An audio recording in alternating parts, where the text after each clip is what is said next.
Mics are hot, and so is tonight. Welcome to Tarnation TV's broadcast of the Talladega Night Series, known as the Shake and Bake Series, season number 3. This is the first playoff race, buddy. Knocking them out. Race number 9. This one is for half of the beans, and then the next one's for all the beans. But yeah, this is the top 5. And it's on the screen. It'll be rolling across the bottom of the screen the entire night. The 10 drivers that are racing each other inside this race. Currently, I think there's about 30 drivers on the track practicing, so another full field this evening. The 10 guys on the screen, if they do show up, we'll be fighting, like you said, we'll knock her down to 5. So you can come back next week and see what the heck am going on as we try to crown a champion here at Talladega Night Shake and Bake Series, Saturday night. Is there going to be what's the gap between after next week's race and the next season? Is there a week or two? What's the scoop there? Or is there no gap? I think you answered your own question. I think it is a week or 2. I'm not exactly sure if it's 2 weeks. It definitely is 1, because we were going to try to do our special event there. We're working with a Facebook group, that a fan page of North Wilkesboro, which they have. That's right. Refurbished, and they're using it again after a long time, almost 30 years that track sat, I think. And it's cool to see that track back. Jeff reached out to these people, and they want to see what we do. And there just so happens to be lots of quality versions of Nurk's Works Burger in this game. The Swedish Chef and Bunsen and Beaker just showed up, apparently. Meep. Boy. But yeah. I know what you're saying. Yeah, Project Short Track made a great version of that, North Wilkesboro. So we'll have to do some testing and see who wants to race, and it'll be a lot of fun if we can pull that off. So that's a special event to look forward to here on Tarnation TV. Speaking of Tarnation TV, 117 subscribers. When are we moving to Hollywood, dude? Oh, dude. Hollywood's expensive. I know, but 117 subscribers, we're basically rich AF, right? No, we're halfway there. we're whoa. Yeah. As the poet Bon Jovi once said. Yeah, we're halfway there. Yes, exactly. On screen, currently, you're looking at the point standings for the entire season after 8 races. Of course, this is race number 9, so welcome to it. The drivers in red, unfortunately, had to pull out of the championship running, which then the 4 guys who left have basically added 4 new ones. So Brian Wolf, Grant Wesley, and Brian Lovell, and Larry Wyndham are now in the top 10 drivers this evening that can move on to the championship race next week, if they finish in the top 5 of themselves. It's a weird explanation. You never know, right? Like so those top 10 that are in there are going for the top 5 spots. But I mean, so the race within the race, of course, right? The chase, if you will. Yeah, these 10 guys, basically, when the race is done, whoever, the top 5 of these people will move on to next week. And then, of course, next week's easy, because there can only be one champion. And it's wild, because last night in the truck race, the same situation happens, right? It's a knockout round, and they can only take 5 to the championship race. So I believe it was Brian Wolf and was it Steven or I think it was Breedlove. I think it was Robert Breedlove in the 931. Brian beat him by like 7/100ths of a second for, say 9th place. I can't remember exactly what position they were on the track. But those 2 guys were among the 10. And Brian got 5th and Breedlove got 6th, so Breedlove does not get to advance. That's how close it is. So we tend to watch the winner of the race at the line taking the checkered flag, where you do really have that battle for that 5th and final spot. That is super close. It's hard to track that because of how fast these races are. We're going to try to keep an eye on these top 10 as much as we can. where they are in relation to each other. It'll be tough, but we can probably do it.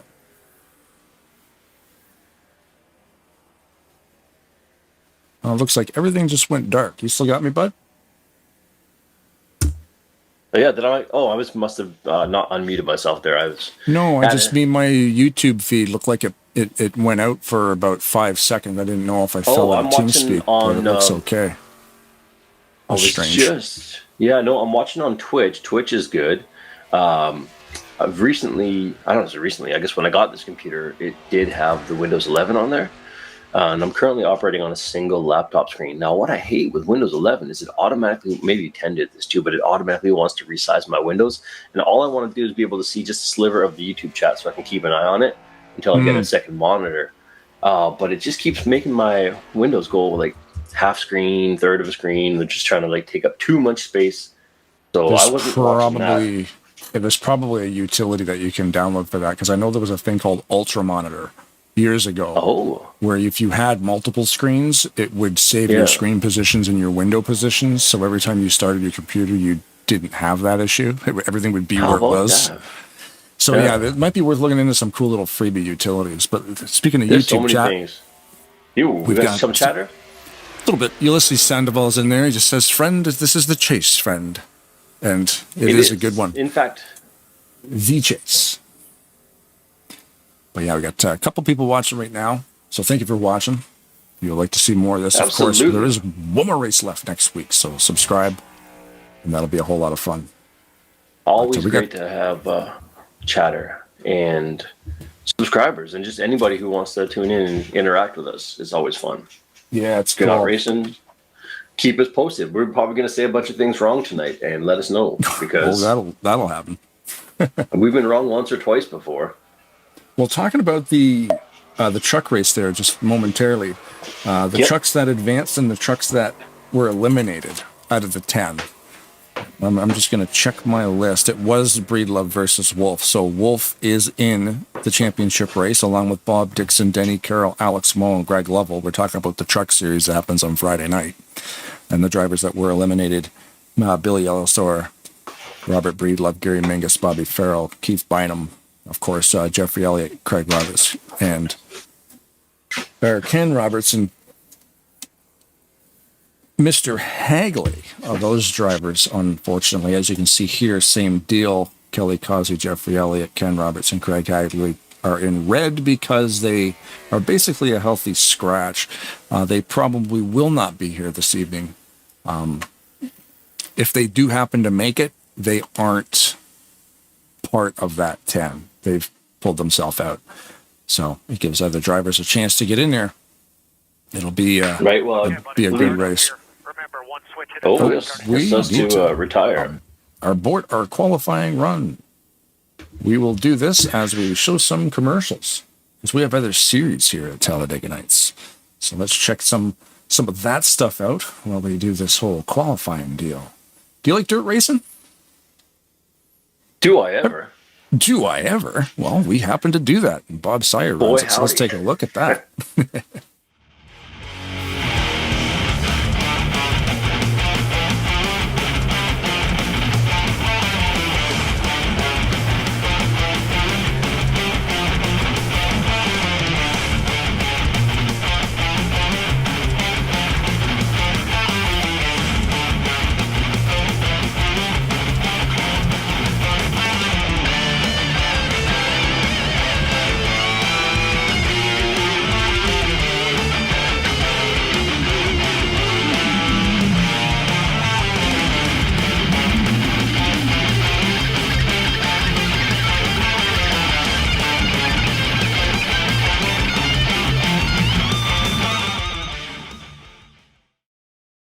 Down to 10 guys.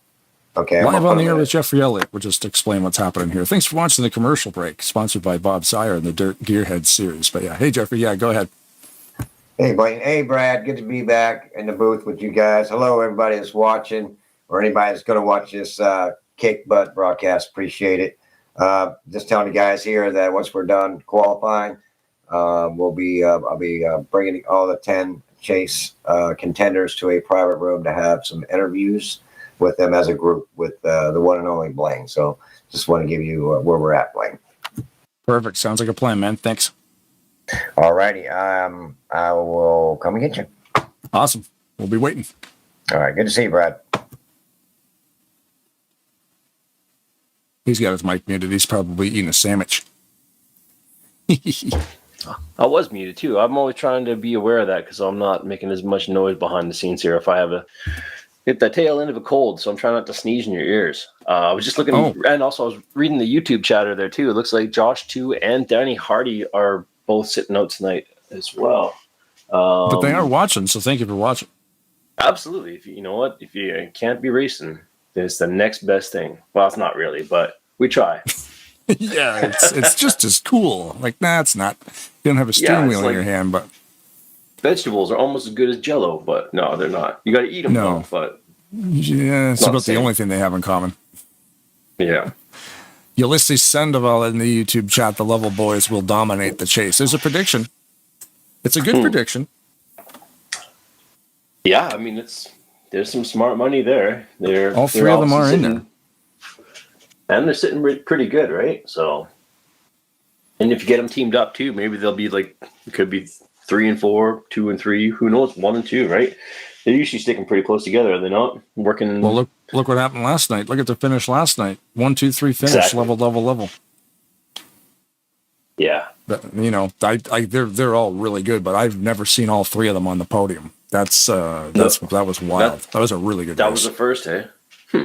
I've never seen. I'm sure it's happened on 3 of them on the podium together in the same race, but maybe I just haven't been around long enough. Yeah, but this evening's going to be a good one. Yeah, tonight's band, by the way, MANAHAN, Corey MANAHAN, ReverbNation.com/MANAHAN. And cool little glitch in the intro there, too. I actually had 2 songs playing at the same time until the MANAHAN song was about halfway over. But, you know, we fixed that. We'll fix it. Let's stay tuned to the end of the race. We'll be running MANAHAN in the background when we talk to everybody when this is all said and done. I just think you were doing it because it was 2 songs, twice as heavy, and it's the second to last race. I thought you were doing a whole thing there. Mathematics. I see what you're saying. Looks like qualifying is done. So we are going to get to go talk with all the entire field here. Greg Lovell getting the pole with a 52.442. Dang. And Larry Windham in second with a 52.461. Ken Roberts with a 52.463. Wow, look at that. 4 drivers tied for 12th. Really? With a 52.497. 1, 2, 3, 4 guys. That's crazy. That's crazy specific. Like, that there's that we've seen 2, maybe 3 tied down to the 1,000th of a second, but I don't know if we've ever seen 4. That's pretty wild. That's pretty cool. I have seen a bunch of ties, but yeah, 4 cars right there. What is it? Bob Dixon, Craig Hadley, Brian Lovell, and Greg Palmer, all with the exact same time in qualifying. The game might see a 4th digit. Perhaps that's why they are in the order that they are in. But okay. What are we talking about? 10,000ths of a second? It doesn't even matter at that point. The entire field qualified 52 seconds. The reason, the only thing I can see at that point from those 4 is that they've got them listed alphabetically by their last name. So they're using elementary pizza day rules, which is you get served from either A to Z, or they mix it up and they go Z to A. I was always all right because I had it. My last name was Ledkeman and I was in the middle. So either way, I'm like, whatever. I'm going to be okay. Yeah, I'll be all right. Either I'm 15th or I'm 12th. Hawaiian when I get up there. Yeah, there's a bunch of that. Mr. Elliott, to the booth. Mr. Elliott in the booth. What's happening, buddy? What's up, guys? I have your chase contenders up in the next room above us, and let me know when you're ready so I can bring you up there. We are ready. Let's do it right now. Let's get it on. All right, Brad, go get the vacuum cleaner out and get that baby cleaned up before we get back. I will. Somebody was partying in here. I got a big mess to clean. That pink feather duster is right backside that wall. All right, we'll be back. Chase birth here. Yeah, I pretty much was too. Mark, sorry All about right, the guys. squeeze at the end of that race last night. All right, guys, we have No worries, Blaine man. here in the channel, guys. Here we go. Hey guys, what's happening? Yeah, we'll just make this like a quick one. I'm just going to request, name, number, sponsor, and a shout out. And we'll start with Larry Wyndham in the 09. Hey everybody, the 09 Blackhawk down. Solid play other than this. Love it. Love both these games. And good luck, everybody. Awesome. Next on the list, Brian Lovell in the 043. Yeah, looking forward to the championship races here. Just want to wish everybody the best of luck and give a shout out to my Wolfpack teammates. Good luck, guys. Awesome. Greg Lovell in the 088. Yep, want to wish you guys good luck. It's been a great year. It's been fun. Thanks, Blaine, for what y'all do, and good luck, guys. How about Mr. Ellisor in the 26? Hey guys, good luck tonight, and let's have some fun. In the 28 car, Mr. Paglia. Yes, sir. Good luck, guys. The other 9 is an honor to be with all of you guys. You guys are the cream of the crop, and I feel honored to be racing with you. Thank you, Blaine, for all you do. Brian Wolf in the 29. Oh, ditto on that. I'll tell you what, it is an honor, a privilege, and a pleasure to be up here with and have my name listed with you guys. It really is an honor. I was gifted my spot here because of some scheduling conflicts, but we're here and we didn't come to lose. So good luck to everybody, and I'll be looking for those green spoilers. All right, the 388, Dan Lovell. Hey, this is Dan Lovell in 388. I just want to wish all you guys good luck. It's been an honor racing with you guys every season, and it's been a tough season this one for me. I clawed my way into it barely with the help of a few people not making it. Just been a real rough season for me, but glad to be here. Glad to be amongst a bunch of good drivers, and I want to give a shout out to my wife and my family, and just wish all you guys the best and good luck. The 43 of Bob Factoids Dixon. Yep, thank you. I'm driving the Richard Petty STP car from Macon, Georgia. I want to give a shout out to my brother Tom, who just had surgery on his left shoulder, and his wife Tracy sitting there watching through Tarnation TV. Thank you for all you do for us in the recording, Blaine. We've got Alex Moe in the Burgundy 48. Yes, sir. Thank you. Just want to wish all the chase drivers good luck. Consistency got us here in the points. And just want to shout out to Elliott's, Dixon's, Blaine, Brad, and all the people watching out there. Good luck to everyone, and let's have a good race. And last but certainly not least, the 88, Mr. Wesley. Yeah, thanks, Blaine. Starting P7 tonight in the NOS Energy Drink Dodge Challenger. Feel honored to be able to sport the cool green spoiler, running with a great group of guys here. I missed a few races and fell a spot short of making the chase. So, it was gifted to me, and I'm just happy to be here. Good luck to everybody. Awesome. Thanks a lot, guys, for the cooperation there. This is going to be a great race as always. Hey, Jeffrey, did you need to say anything? Just real quick, guys. Man, great season for all you guys. It's tough every week. It's Talladega, like you say. You never know what the outcome is going to be. It's all about being consistent, staying out of trouble. Obviously, you did that. You're here for a reason. Awesome job. May the best 5 win and to make it to the finals. Good luck to every one of you. I don't know who I'm going to help. Billy, I'm kind of favoring you. But anyways, guys, have a wonderful time. Let's make this fun. That's all I really have to say. Thanks for coming out to Talladega Nights, guys. Yeah, I need all the help I can get. Thanks, Jeff. Yep, shout out Tom Dixon, man. Feel better soon, buddy. Yeah, Tom, get better. All right, Blaine, I'm gonna bring you back up to your booth and get these guys back. Awesome. Thanks, guys. Good luck. Good luck. Thanks, Blaine. Thanks, Blaine, for all you do. Good luck, guys. Get better, Tom. Get back with us, buddy.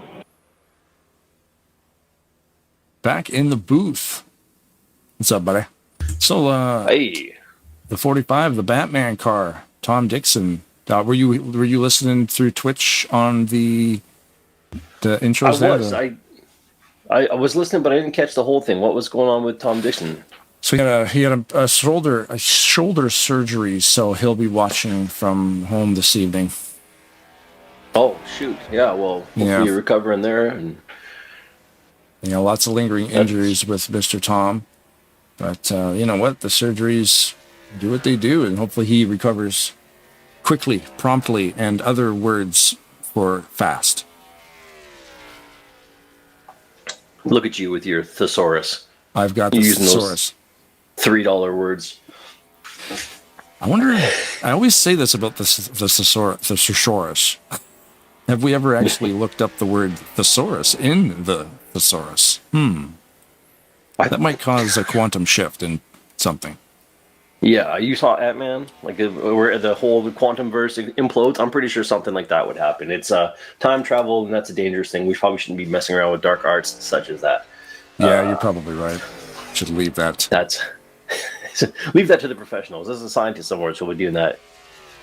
You want to break Google? That's how you break Google. That's how you break Google, Bing, and Ask Jeeves. Yeah. Throwback. Metacrawler. How old are you? Yeah, web crawler. Jeez. So Internet Explorer. A few of the drivers, like we were saying at the start of the broadcast, Larry Wyndham, Dan Lovell, Grant Wesley, and Brian Wolf are in here for the chase drivers because... There we go, Mr. Blaine, Donlin, and Brad. Hey now. Hey now. We're getting ready for driver intros. Are you ready to roll this one? Yep.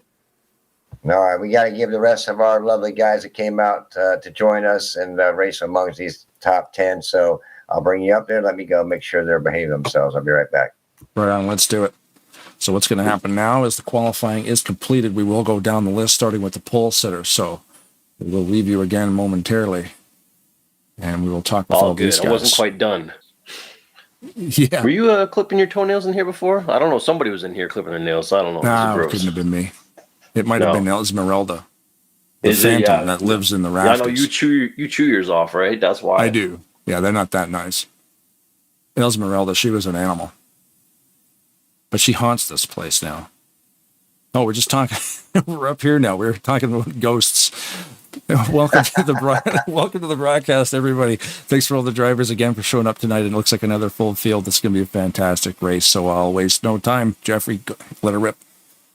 Thanks, Blaine. Guys, we all know this is race number 1 of our 2-stage races. I want to congratulate every one of you drivers for a great season. We do have 10 finalists, and we'll wish them all good luck. And we're going to run down the field for the audience and ourselves. So we're going to start with position number 1. Yep, starting first, Greg Lovell in the 088 from Big Stone Gap, Virginia. Good luck, guys. Let's have fun and be safe out there. Starting second, the 09 Black Hawk Down Chevrolet, Larry Wyndham from Blue Mountain, Mississippi. Good luck, everybody. Rolling off third in the 55 Chevy, Mountain Dew Chevy from West Bend, Wisconsin. Good luck, everybody. Starting fourth in the 079 car, Nate Balser, driving the Van Halen Chevrolet out of Seattle, Washington. Good luck, all. Starting fifth from Gainesville, Georgia, Mark Paglia, driving the 28 Wood Brothers Motorcraft Ford Mustang. Starting sixth, Big Stone Gap, Virginia, the number 41 Red Ball Chevy, painted by Riley Sutlers. Yep, starting P7, Grant Wesley from Princeton, Indiana, driving a number 88 NOS Energy Dodge Challenger. Starting eighth, Robert Breedlove, driving a 931 Oreos Pontiac Trans Am. Starting ninth, Keith Bynum in the 63 Hubcap Annie Chevrolet Camaro. Starting 10, Billy Ellis, driving the number 26 Flintstone Dodge. Starting just outside the top 10 and 11th, the 388 car, the Reese Karate Club from Big Stone Gap, Virginia. You got this Dan Lovell. All you guys, wish you good luck, especially top 10 in the chase. Number 12 on the grid, car number 43, Bob Dixon, the driver, and I'm from Macon, Georgia. Starting lucky 13 in the 82, Craig Hagley out of Paducah, Kentucky in the McBee Excavating Ford Mustang. I'd like to shout out to my dad in the hospital and my son Lane, and my family watching. Starting 14th from Big Stone Gap, Virginia, Brian Lovell, driving the number 043 Dodge SRT Hellcat. Starting P15, Greg Palmer out of Lewis, Delaware, driving the 22 Flamin' Hooters Chevy SS, painted by the one, the only, Rodney Sullins. Good luck, guys, at the chase. John Godfrey, number 711 with Joyce Camaro. I'll be rolling off from the outside of row 8. Starting 17th, driver number 33, Jeff Goodpaster, driving the SNHU Ford Mustang out of Speedway, Indiana. Starting in the outside of row number 9, in the 18th position is the number 9 red Dodge Doritos, Chris Elliott from Mooresville, North Carolina. I want to say hello to my family that might be watching, and good luck to all the drivers and the chase guys. Thanks. Starting in the 19th position, the number 12 Ford Mustang USAA Bank, sponsored by Gary Mingus and from Tallahassee, Florida. Good luck, everybody. Starting 20th, Pat McCarskey, Brownsburg, Indiana, driving the Jolly Ranchers Zero Dodge. Big shout out to Jeff Elliott and Tarnation TV. Good luck, chase drivers. Starting 21st, Bobby Farrell, Frederica, Delaware, the number 7 Menards STP Ford Mustang. Starting 22nd, Mike Mangialardi driving the 029 Ford Mustang out of Federal Way, Washington. Shout out to my friends watching out of the Rainier Room, and good luck all tonight. Hey, it's Miller time back here in position number 23 from Cutlerville, Michigan, Randy Claflin, the Miller High Life Ford Mustang. Give a shout out to the guys up at Tarnation TV, and hey, I'd like to talk to you one of the time too. Position number 24, Javier Negron, running number 4 car, Dodge, from Bridgeport, Connecticut. Starting in 25, the scariest driver in the field, Daily Wagwan, Ulises Sandoval, wishing the best for the cars in the chase, and may the best car win. Starting 26, Doug Burth, aka Outlaw. Yeah, hurry back there, Tom. Starting 27th, Alex Moe, Riverside, California, driving number 48, the Lowe's Playoffs Chevrolet. Starting 28th, the number 56 Chevy Camaro, sponsored by Talladega Nights. I want to give a shout out to Craig. I hope your father is going to be okay. We always want people to give prayers to people that need. So shout out to you, my friend, and good luck to the chase drivers and everybody out here tonight. Let's have a good race. Good luck. Starting 29th, Garland Oaks, number 67 from Martinsville, Virginia, driving the powered by Dr. Pepper Zero car by Buddy Arrington. Brad Leckerman and Blaine Donlin hanging out in the Tarnation TV booth, so you can ignore us. Starting 32nd, driving the 04 Chevy Camaro, sponsored by Coors Banquet, BSR Silver Bullet. Starting 33rd, number 29, Brian Wolf from Youngstown, Ohio, driving the Mercy Health Blue Cross Blue Shield Beating Cancer Chevy Camaro. Good luck, everybody. Rolling off 34th in the GM Goodrich Chevrolet number 3, Gary Hauser out of Mount Sterling, Kentucky. Starting 35th from Fenton, Michigan, driving the number 91 Classic Arcade Repairs on YouTube Chevy. There you go, Mr. Donlin. This is our field for tonight. Stage 1's race for the shake and bake, baby. So, guys, let's shake and bake it tonight. Let's have a good time. Thanks, Jeff. Thanks, Blaine. Thanks, guys. Good luck tonight. Thank you, Blaine. Keep the rubber side low, fellas. All right, there we go. The qualifying order, man. Like we were talking about before, that is wild. That is a 12. The 12th place is a four-way tie for 12th. Yeah. Like I said, the only thing I could see, I mean, maybe it does detect a fourth or a fifth number behind there, but like I say, it looked alphabetical as far as I could see off the qualifying. That's but what maybe you're right. Yeah. That's kind of, you make a good point, because for 4 drivers to be tied and for them actually to be sorted in alphabetical from their last names, which is weird, because technically when you can read a driver's whole name, they don't use a first name in the game. So technically the word Greg Palmer is the last name. Because if you were to use your first name and then you're like in the first name field and then in the last name field, you would be B. Letkeman and I would be B. Donlin. So you can see like G. Oaks. So Graham so you're saying that is Graham Oaks, but then when he comes into a race, it's G. Oaks. But if you leave the first name blank, it's a 4-way it's tie. possible.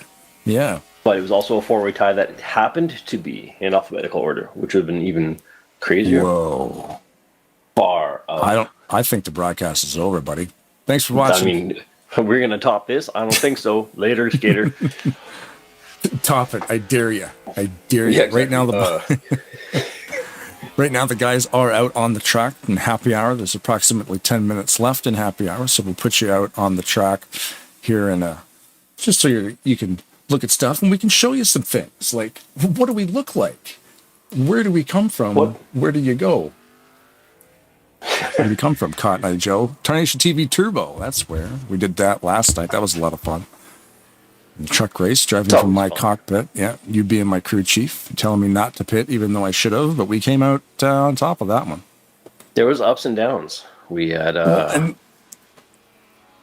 you started in last, and the stream didn't start, and you were a lap down. You got the lucky dog. Then you were in first, and you led the race for several laps. And then it all fell apart after 18 and a half yellows. Yeah, there was a bunch of yellows, but that's where I was hoping you would go with this, because even though there's a lot of yellows, it helped me out, because I was kind of gambling on that, because I didn't want to be in a spot like how was it? It was ended up being a fuel mileage thing, and there was a few weird yellows. I'm thinking, okay, I want track position. I want to be up front, because I don't want to be. Oh, we got to get in our cars and retire. Is it still showing? Oh, maybe I'm behind the. Oh, that's why. Gotcha. All right. As soon as I leave that retire screen, our cars, and we will hear from Nate Balser's family. I fixed the audio mix, Balser family, so you'll actually be able to hear yourself this evening. So let's get the Grand Marshal call from the whole entire crew in the Balser house: Angela, Madison, and Katerina. Ladies and gentlemen, welcome to Berg Screwdriver Super Speedway, under the lights at one of the fastest tracks around. Drivers, start your engines!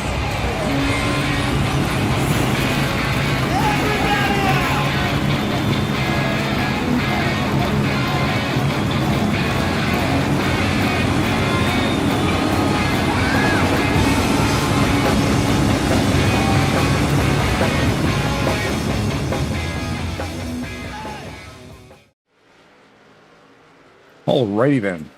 Well, my screen is messed up. There it is. That's what we look like. Sorry, say again. I didn't hear what you were saying there. Oh, I was just saying on that start your engines. The last 2 weeks, I don't know if maybe it's just the audio that I'm getting through Twitch, but I'm only hearing Nate. I'm not hearing if it was supposed to be like a chorus of people, like the whole family was in there with him. It's just his family. He doesn't say anything. It's the wife and the 2 daughters. Oh, okay. I must be hearing it. I'm not hearing the broadcast feed. Then I'm obviously hearing the game feed. That's why. Because my. Oh, I see what's going on. No, I trigger that to cover the game one up. It's my side only. But it should come through on the broadcast, right? It'll come through on the broadcast, yes. Gotcha. Okay, that's why I'm like. You're the technical wizard. I'm just the pretty face that sit here beside you. Right, So. you're probably hearing a game guy go, "Drivers, start your engines." But Right. I'm playing. I got Van Halen cranked up over here, and the crowd's going wild. And yeah, it's a different screen to cover that one up. I appreciate the way you cropped that photo there too. You got rid of my Mr. Burns-esque cul-de-sac hairstyle, and I appreciate that. No problem, man. I'm looking out for you. You can't see the bald in the dark. I mean, we're still muted, right? No one knows I'm bald. God, it's like it's like we say at the end of the race. Remember, I'm pulling for you. We're all in this together. You got to help each other out, however you can. Yep. So the scroll across the bottom. Give a brother a hand. yeah. Somebody buy this man a beanie. So as you can see across the bottom of the screen there, the names of the 10 drivers who are racing each other within this race of 35 drivers.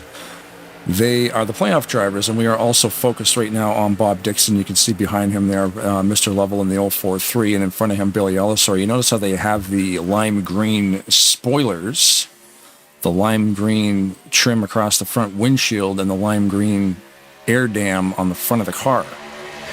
Yes. Those lime green cars with the lime green spoilers are the drivers racing each other for the championship. Well, that's just an added bonus for us.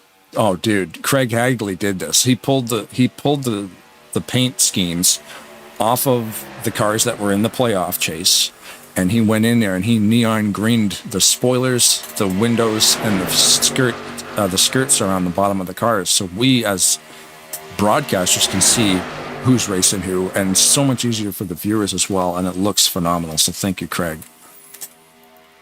Well, that's awesome. Yeah. Did you download the cars? Obviously, right? No, you know what? I just realized I didn't. So I've got 3... Well, if you got it on Twitch, then you can see it. I've got it on Twitch, absolutely, yeah. But I may be having some internet issues, which is weird. Can you hear me all right? I can hear you perfectly fine. Okay, weird. You're coming in a bit choppy. Oh, weird. I got you perfectly clear. Yeah, no, my Twitch quit, and so I don't know if I drop out, there may be some internet issue on my end here, but yeah, no problem. If you have to drop out and reboot some stuff, you can always get back into the race because you are locked in, right? So, and while you're out there, grab the new cars. You know what? I might actually just I might do that because no one, there's still room for me in here, right? So I just got to exit. And then, your name is locked into the grid, so you will be able to come back. I'll just let you know when you fall out. So yeah, if you disconnect, log in, I'll still be able to talk to you.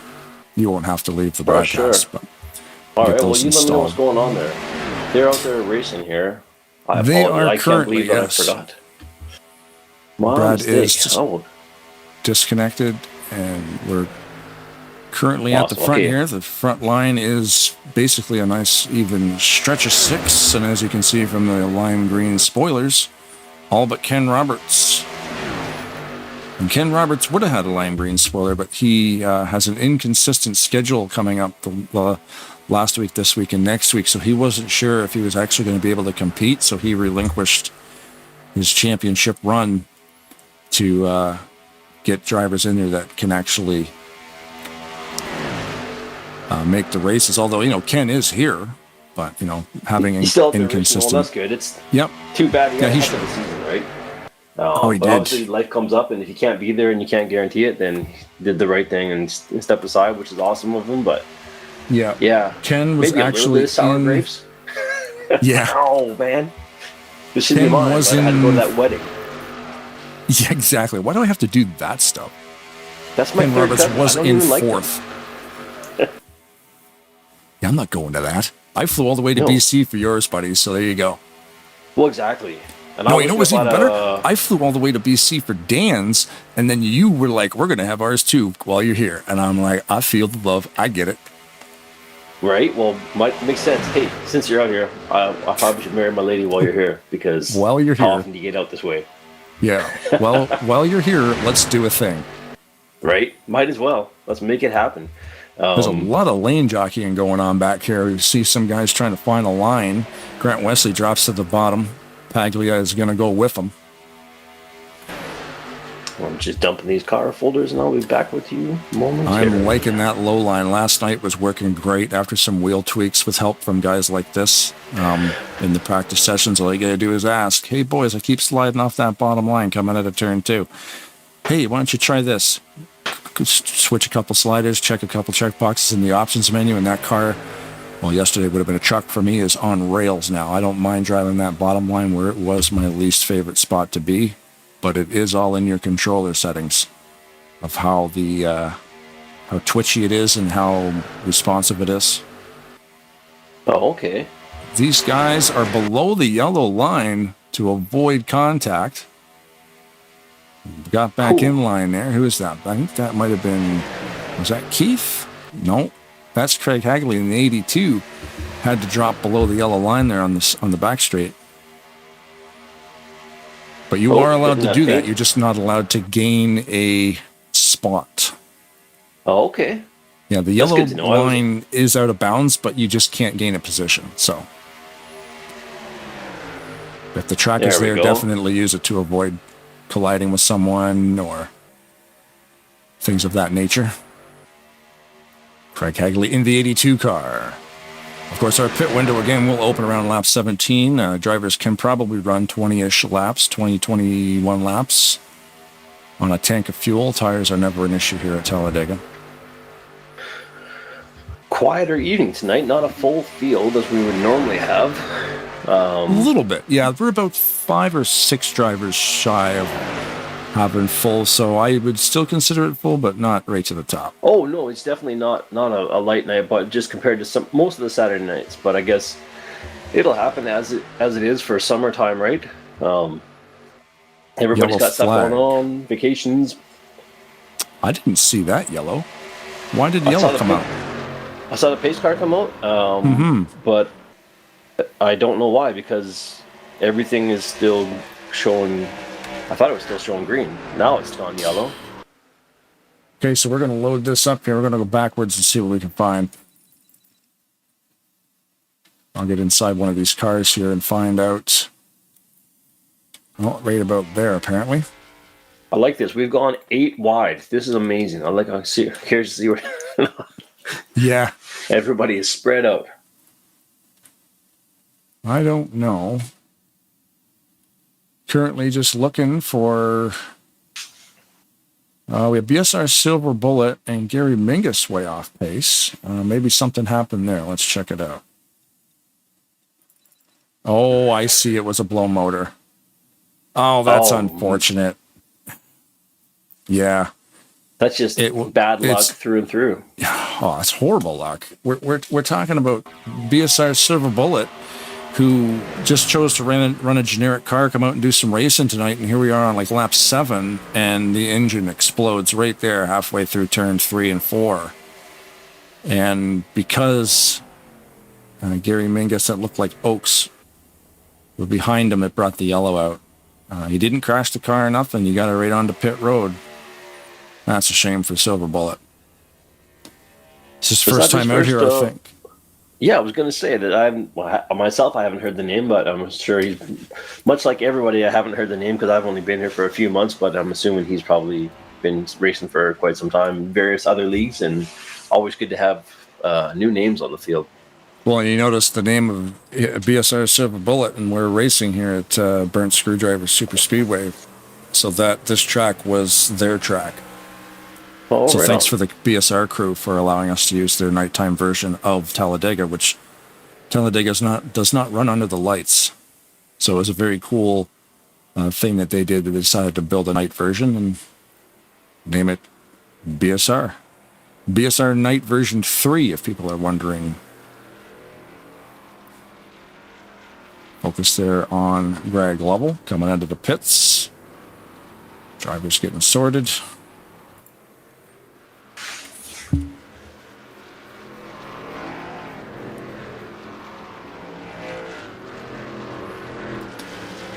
We should do a crank it up when these guys go back to green here. That'll be a lot of fun.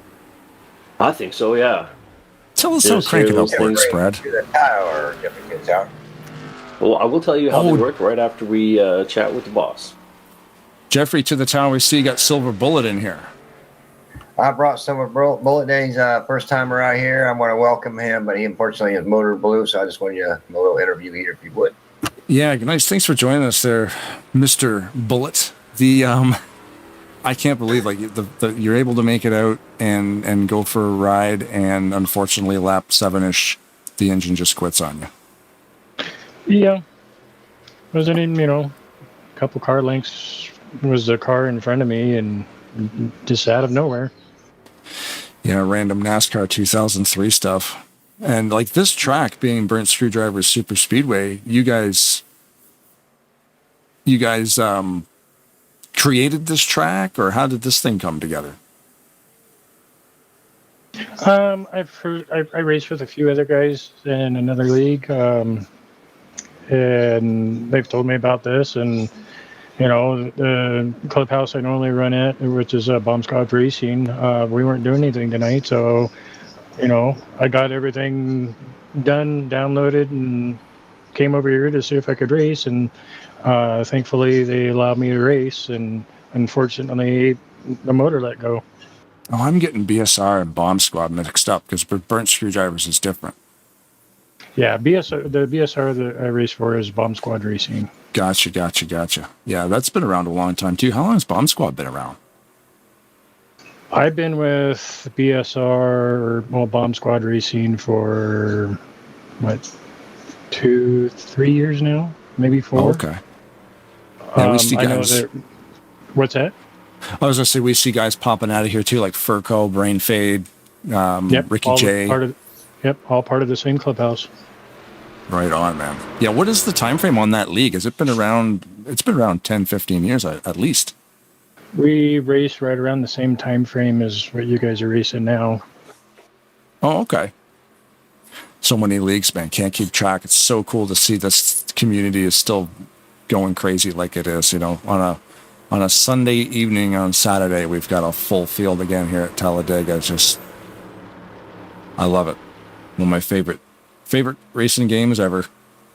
Yeah, I had to dig back through a bunch of files to find my car file that I had that I ran at another league elsewhere on the same mod. So yeah, I dug into. We'll definitely get that uploaded here anytime you come back. I already uploaded it into the file browser. I did it when I downloaded the cars and got the track all at the same time. That's awesome. I'm glad you're pretty witty about that. There's a lot of guys that have to help out, but man, thanks for being prompt about that. At least we got you on the track. Sorry for your luck. Gonna be going green soon. I just want to welcome you to Talladega Nights, and Blaine, I'll let you wrap it up, man. Yeah, man. Thanks a lot for coming out. Horrible luck with the engine thing, but it happens to everybody. It's happened. I'd like to speak to the person it hasn't happened to. Actually, that might be an interesting interview. Random engine nobody, failure. I'm pretty sure. Oh, well, everybody's hopefully had I'll be it. back next weekend. That'll be awesome to see you, man. Yeah, that's the championship race. That's the one to be in. But yeah, man, thanks a lot for joining us, and thanks for coming out. Thank you very much for having me. Any shout outs there, Silver Bullet? Thank you to Talladega Nights for allowing me to race. Thanks to you guys for putting a great show on. And thanks to Bomb Squad Racing for basically being my clubhouse and showing me a lot of things about racing and getting things done. That's awesome. We have a lot of BSR guys come out here. Steven Brentstetter, Greg Lavelle, you name it. They're here. Furco. We got dirt racing tomorrow night. So good to see you. You need any help, reach out to Jeffrey Elliott. I get things done for you here if you need help.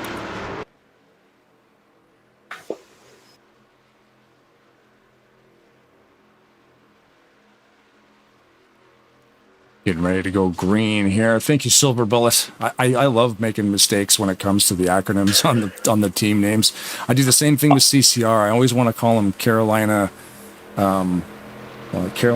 Customs Racing, but it's like Carolina Classics. BSR and Burnt Screwdriver. I think Burnt Screwdrivers is long gone. But when I see BSR, I'm thinking Burnt Screwdrivers Racing. So I forget about Bomb Squad. And then, okay. But I'm watching Bomb Squad sure live. Two with the same No. initials. I'm like, that would be. Hey, you want to do a crank it up from the cockpit? Football team. Method of naming. You want to do a crank it up from the cockpit of Ken Roberts? Let's fire it up, bud. All right, let's take a sip of water and we'll let everybody turn up your sound systems to the max. As we crank up your sound system and listen to these things roar as we go green here at the start of lap number 12.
Yowza.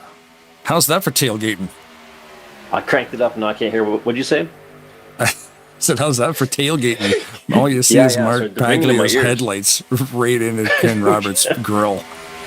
I like the camera's placed right by his exhaust, so that's all you can hear is just 100% V8.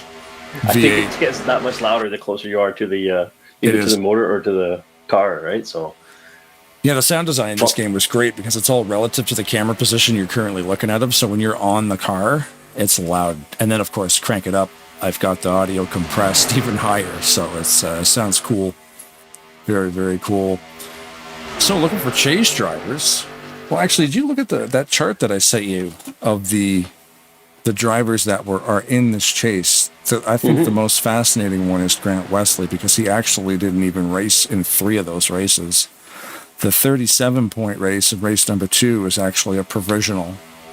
Oh, he used his 5 for that race, no doubt. Yeah, so he used his provisional points for that one. He also didn't race in race number 4 and 6. But of all the ones that he did race in, it looks like the lowest points he got was 134, right? So that was last race. But otherwise, 170, 185, 175, 185. Like that's some consistently good racing across the top. Just looking at those numbers, the 85s not wins. Far from Ken Roberts, honestly. If you're looking at consistent high numbers, it's the difference between 4th and him in 12th. Had he made those other couple races and not take that provisional, who knows where he would be? But still, good to see. Obviously, he can drive and. Who knows? We'll see what happens tonight, too. Because 3 wide at the top of the track right here, dude. They're almost 4 wide right here. Greg Palmer on the bottom. Oh, almost putting it 4 wide. There's too much scrap metal out here for me to even concentrate. How about get to the That chopper? was That's a the best way stellar to do move it. by the 41. Slid in there, just like a finger in your nose. I'm surprised he did not bump anybody. He must have had his head out the window, doing a shoulder Right. check as is required. Yeah, the spotter's on the roof. Interesting fact about this move right now, they're doing what's known as the Anaheim Ducks Flying V, and it's Right. from just like geese. The NASCAR has been following the migratory patterns of geese over the years, and they've decided that this is an optimal racing pattern. The V, Based yeah. on absolutely nothing. Yeah, the car in front burns all the fuel, and everybody else just follows the wake. Right. Really trying to get sorted out back here, like in the 8th or 9th lane. Just backing her down here. Highline That middle getting a line was run. funny. I was going to say because there was Yeah. only 4 of them in the middle there, and it looked like they were struggling because they were got on either side, and then everything just shifted on that last corner, and now the bottom line has got 4 or 5 in there, and the middle is, they've got a pretty decent push there. So if they close that gap, and I imagine they will in the draft, then we're going to have some pretty fine racing. But Mountain Dew's holding this race pretty well together, driving this whole thing through the mirror. It looks like at this point, like he's not blocking wildly, but he's holding his own, and no one's gaining much ground on him, even with that top line that's coming for him. Yeah, and that top line came quick, and same with that middle line, not only being 4 guys all by themselves, but you can see there that blue car 931 of Brandstetter with the crew behind him pushed him right up, latched onto those guys, so now they're giving him a run for the money. That top line looked like it was going to run right by those guys, because there is like 7 cars on that high line compared to the 3 or 4 that were up front. But now that the middle has caught up, it looks like that low line has got a couple more participants, because it's starting to creep, led by Jeffrey Elliott. He's in good position there, and it looks like if there's a bit of a gap between, those last 2 cars on the bottom line are catching up. So this is just some stellar driving, 3 It's wide. amazing. Yeah. And almost no 4 one's giving wide. any Sometimes. corner, right? Well, yeah, no, he was almost going up onto the loose stuff at the top there, but I don't know, 4 wide, it's doable, but you got to be on point for sure. And yeah, we've done it. I'm the guy who'll do it. Undoubtedly, but this doesn't leave I'm any that room guy. I for- don't care, because look at that top line right now. There's room beside them. You can make that 4 wide. I've done it. You just got to I'm have someone committed to go with you, right? Yeah, if you jump out there then and 2 hopefully guys they are don't lift behind too you. high when they come out of the corner too, because while they do have room there, when they're coming to the end of that corner, everyone's heading back up to the wall, right? So Mhm. you find If there yourself is a up lane there, shift. you'll find yourself in a pinch pretty quick. But not to worry, as always, we greased up the walls. So Right. All you can do too when you're on that wall side is just don't look anywhere except the wall. You just need to follow that wall as closely as you can, and trust everybody beside you. Oh, yeah. Hopefully you're right beside. 82 with the Big switch to the move. middle lane Yeah. there. He figured that's Craig the place Hagley. to be. It is Craig a good Hagley, option. I almost need that TSN view where everyone's got a nice little name bubble over their car. I'm getting it. I'll slowly get That would there, be but- cool. There is a mod that does that. ICR mod Yeah. actually I might somehow have to pulled install that that. off. I have no idea how they did it. It's the mod. It's the ICR mod. It's not global. Look at this 3 wide up front, dude. They are that's 3 fine. wide for like 6 rows. These guys are just out for a Saturday evening drive. Jeez. Trying to find some 33 space back sneaking to the here. mid. The lines aren't consistent, but they are giving each other room, which is really good. It shows Okay. the hindsight I'm that wondering these if- guys have early in Who's the race. number 33 there? I wonder if he's getting ready to pick, because he made his way from the Goodfellow? top all the way down to the bottom in just 2 quick lane changes there. So 33, I believe, is Goodfellow. Yeah. Oh, That's sorry. right, okay. Good Pastor. Jeff Goodpaster. good passer. Okay, yeah, I'm still trying to figure him out. But yeah, I was watching him. He moved from the top to the middle to the bottom in about 5-10 seconds there. I noticed that he just too. found those openings. So our fuel window, because of the blown engine from Silver Bullet, came around lap 7 or 8. So that'll bump us up to a window probably around lap 30 when these guys are going to have to start pitting again. Somewhere between 26 and 30 is my prediction. We'll start seeing guys come down, especially drivers like the 43 of Bob Factoid's Dixon, because he likes to pit usually about 4-ish laps before that big pack is going to come down. And then from there, you're going to get about probably 3 laps where you'll have 3 different packs pitting. 48 of Alex Moe just found the high line pretty quick there. He was in the bottom, and I guess he must have spotted an opening and pushed his way up to the top. And then I see he's back to the middle. I'm just watching the back, watching everything, but it's just good racing all around. Can't say much about this. They're driving pretty darn nice. Absolutely. Jeffrey and Denny Carroll to the bottom line in front of Billy Ellis are there. Danny Hardy on YouTube liking your Flying V comment. Every time just I see it, big LOL. Anybody who knows that movie. Right? These guys are everywhere, though. Like, we were just in a pack of 3 wide racing about 7 rows deep, and now we're all strung out again. I think what's happening is people are trying to find a spot in case they need to pit. I would guess we are getting in that range right now where we're going to start seeing guys peel off. I love that helicopter view. It's so good.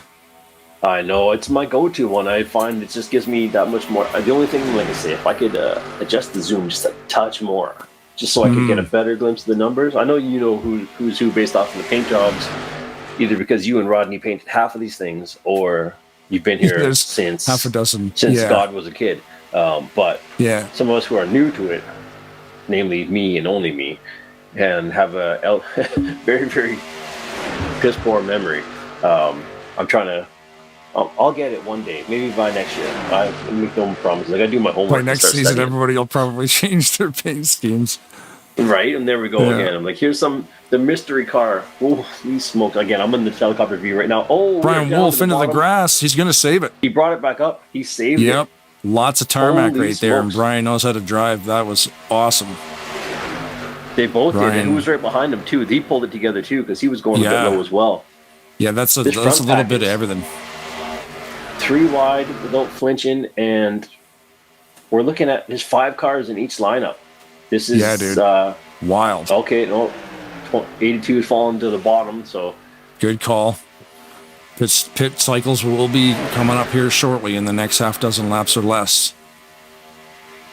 So Craig Hagley moving to the bottom. I'd like to see if we could get a mod that would keep track of if we could just pin the chase drivers and see if we could actually have that as somebody must have something like that, right? A smarter nerd than ourselves must have made it. I have the ticker, and that's all based on like HTML code. So there is a way to pull that info from the game, obviously, because they got it in this ticker. So what you're saying would be possible. Are you talking about having a separate ticker that just compiled the positions just of keeping track the of the select chase drivers? just to see like it's the race within the race, so we could, because right now I'm not even focused on that. I mean, it'll obviously come up as it goes along, but I couldn't tell you where the chase is at this point, just for the sheer amount of shuffling and the amount of drivers on there. Right, and even just this little cheat sheet that we printed out, everything moves so quick. Oh yeah, no, and plus I'm an old man now. My eyes aren't working so good. My arms aren't long enough to hold my phone up close enough and see the finer details. Mm-hmm. But look at that bottom line. Everybody must be getting ready to pit because the top line basically dissipated down to the middle line. It looks like at this point 28. So we're looking at what, a 21, 22 lap window? We should be seeing it pretty quick.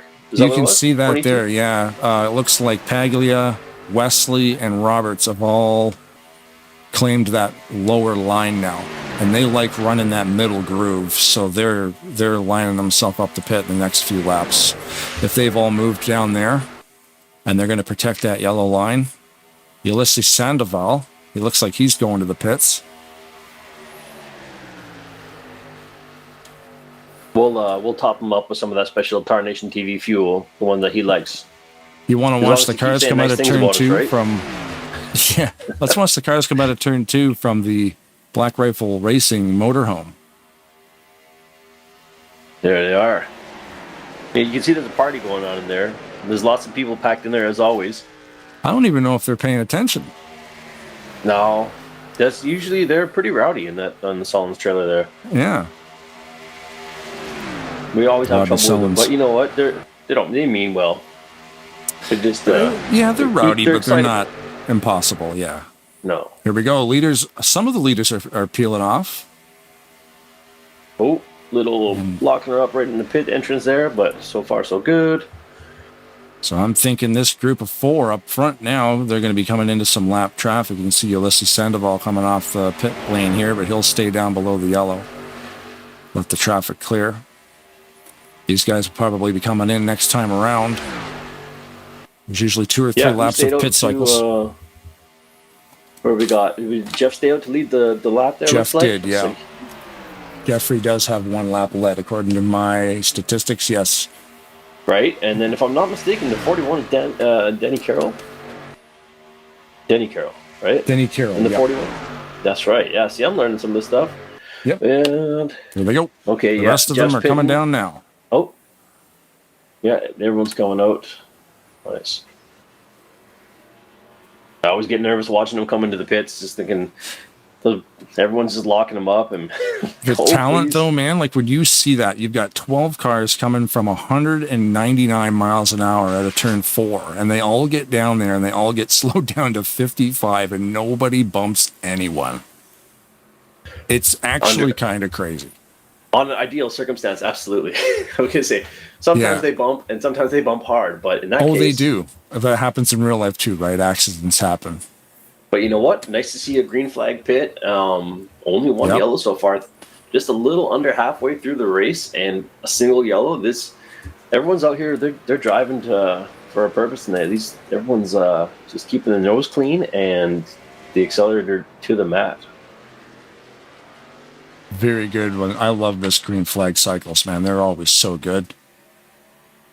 Right, Goes the and lead especially pack. after last night's racing with as many yellows, it's keeping the flow as smooth as it is.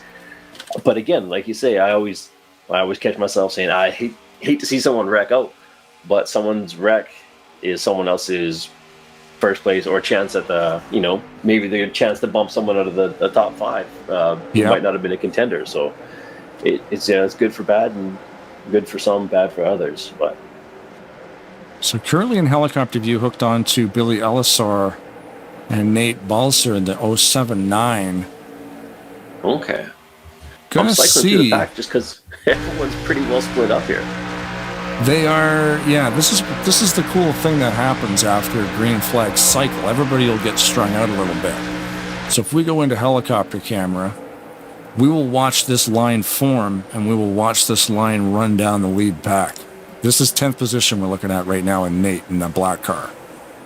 There comes Greg Palmer behind him, Robert Breedlove behind him, and the 043 of Brian Lovell behind that whole pack. So this is now a 5-car pack. None of these guys are going to try to race each other right now because they've been doing this a while. If they stay in line, they will run down that lead pack. Right, I can pull up real-time stats here, actually.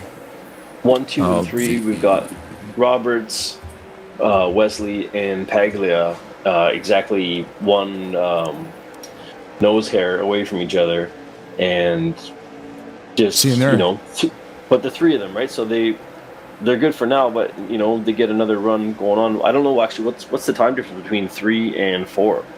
3 and 4 is 2.19 seconds. Push S on your not keyboard. Insurmountable, and if they can get a few more cars to catch up, then they can make the push on them.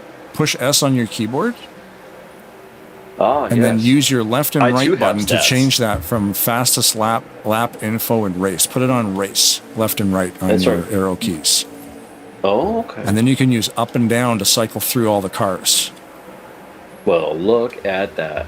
That's what I'm looking at right now. I'm looking at the interval from 41 to the leader. Although that interval you see is to the leader. So it went from 2 point... Yeah, they are definitely closing. Because that lead pack is way out there. So this pack of 5 or 6 is now turned into a pack of 7. And that's going to turn into a pack of 9. And then they're going to run the leaders down. All right, it looks like the first 3 are coming up. And who are they getting up to here? They're passing... That's Outlaw. He's a lap down. Yeah. Outlaw. It looks like he just got by him. Was he lapped or was he just... He would have been coming out of the pits, probably lapped. Getting lapped, yeah. So at the line last time to the leader, the 41 car, which we are currently looking at now, was 2.15 seconds from the leader. Let's see how much ground they gained. Still the same. Oh, no, sorry. You got to refresh that. I see. Yep, it takes about a second after they cross the start-finish line. So 1.84 seconds. Definitely chasing the leaders down. Because like we were saying, too, the more cars you have in a line, the faster you're going to be. So that lead pack of Roberts, Wesley, and Paglia, there's only 3 of them. And this pack is 1, 2, 3, 4, 5, 6, 7, 8, 9, 10 cars? Yeah. Well, we were talking about that before with you saying Grant Wesley missing 3 races, but yet having the numbers as high as he was. And I said, looking just at that sheet of the top 14 that you printed off, the next closest one that I could see off the top of my head, of course, was Ken Roberts with a bunch of high numbers up there as well, but consistently high numbers. Grant Wesley, they're going to freight train these guys. Holy smokes, I looked down at my numbers for 1 minute and... Oh, they lost some momentum coming out of turn 2 there, so they won't freight train them as hard as I thought they were going to, but they definitely caught them. Looks like Pack is breaking away. They made up that 2 seconds pretty quick. But yeah, sorry to interrupt in second place, or I guess in third at the moment, but holding right behind Ken Roberts there, that would put him in pretty good standings if he's able to keep his nose clean and stay out of any trouble. And at the front of the pack, that shouldn't be too hard to do. Matthew Stern in the YouTube chat. Oh, what's that? Yeah. Hello, BSR Silver Bullet here. Thanks, Matthew. Now we know your real name. Mr. Bullet. Mr. Bullet. From Bomb Squad. Indeed. The one and only Bomb Squad Racing. Apologies for not knowing what BSR meant. Apparently I... Look at that. Danny Carroll overtakes Ken Roberts with that little push there. He got that front spot, and he's like, nope, you know what? I don't mind if I do. And just, may I have this dance? And he just cut out in front, so...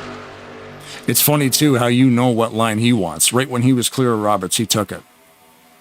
Oh, yeah, So, thanks, Jeff. He had an inch or 2 to spare, and he made that. He's like, yep. I'm just going to slide on over, but... So far still, Mr. Stern, Silver Bullet, is the only retired car that we have this evening with a clutch engine failure. Outlaw is currently a lap down, and so is John Godfrey. So if there is a yellow flag, 2 lucky dogs do exist in this league, so they both will be put back on the lead lap. But that's only in the case of a yellow. A lot of yellow spoilers up front there, yellowy green spoilers. Absolutely. Signify the lead lap, or not lead lap cars, the championship cars. Obviously, without the green spoiler, I know that Denny Carroll isn't in the place. You sent me the notes before, but unfortunately, there's a paper shortage around my house that I was just made aware of. Whereabouts is Denny Carroll standing? I've got 1 through 14 on the drivers, the healthy scratch list that you sent me, but I didn't get the other ones off. So you're asking, yellow how flag far is out out. It is out, eh? How far Denny is Carroll Carroll? from the... Yeah. Yeah, from the he's chase? he's not in the chase. And from last week's notes, let me see. Denny was down in 20th spot. Okay. With 657 points. Wow, we So still he give it all he's wasn't- got, and Yep. you know what? That's all we can hope for. Did you see that When yellow? it- Did you see the cause of that? I did not know. I was I've been looking at my notes How and dare you. picking my nose and a few other things. Elliot to the booth. There. Mr. Elliott, Pat Maybe- McCarsky in the booth this evening. Hey, Pat. Hey, Pat, what's happening? Not much. Having a pretty good run. All right, how's that car working? We just saw the yellow come out, so we're trying to find it on the replay machine here. Oh, there's a few cars involved in this, and it looks like you may unfortunately have been one of them. Yeah, I thought I was going to get by, but didn't. Yeah, we're looking at it right now, and in the most sophisticated instant replay you've ever seen in your life. That is hands down the nicest loading screen I've ever seen. Yes. Oh, it looks like, yeah, Javier Negron got turned, and guess who was there to stop him from hitting the grass? The one and only Zero, Pat McCarsky. Man, that's oh, brutal. you know what? That's what friends are for. Here, I got the point for you, bud. You just leaned into me. Shoot. Don't worry, Javier, I got you. Oh, man, how's the car look? Has you got it down pit road yet? Yeah, actually, I'm feeling pretty good with it tonight. Hopefully I didn't get too banged up, and it'll be competitive. Yeah, I'm always curious, you know, how many hammers come out and stuff like that, but it looks like everything's intact. We're looking at it here on the broadcast. It doesn't even look like you scratched your door. Yeah, I'm kind of taking different looks at it. It looks like my left rear might be pushed in a little. Well, we got drone cam. Let's see if we can get drone cam on this. We'll grab the plunger and we'll get that sorted out for you real quick. Yeah. That'll work. Or take a look at this car. I'm about to go down pit road next time by. Hopefully they won't shut me off. Yeah, look at this drone cam. We're spinning. Tarnation TV. You'll never see this. Look at that. I like this car. This is a new paint job. Jolly Ranchers. The Jolly Rancher sponsor. It looks pretty good shape. I don't see much. I don't see any damage. Excellent. I guess we're going to find out if the hammers come out when you're on pit road. That's they won't be for long. That's for sure. I like that. I want Jolly Ranchers. Yeah, now I'm jonesing for some Jolly Ranchers. You need some up in the booth there. Exactly. Yeah, we're starting. Hey, you make sure I get some first, there, Mr. Pat. You make sure he gets a couple handfuls. Thank you very much. Hey guys, I want to grab one more guy while we're under caution because it's just about over here. I like to get one more guy down here so we can wrap this up real quick.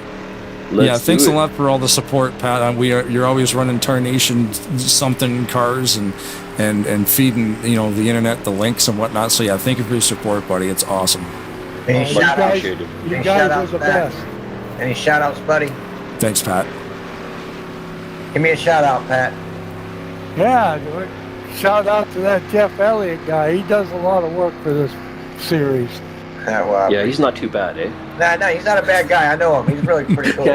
He's pretty good looking, if I must say so myself. I've heard different things about him. Yeah, I know. He's kind of a mixed up kind of guy. But hey, we tried. But hey, Pat, thanks a lot, man, for coming out this season. Thank you for talking to me. Thanks, Pat. Have a good race. Thank you. Pat McCarsky in the O car. The O. They didn't really fix much damage on that at all. He was in and out of that pit stall at a normal pace. How are you, the Wrecking Ball? The Wrecking Ball, Ulysses Sandoval. How are you, sir? Hello, sir. Hello. How's that car running tonight, man?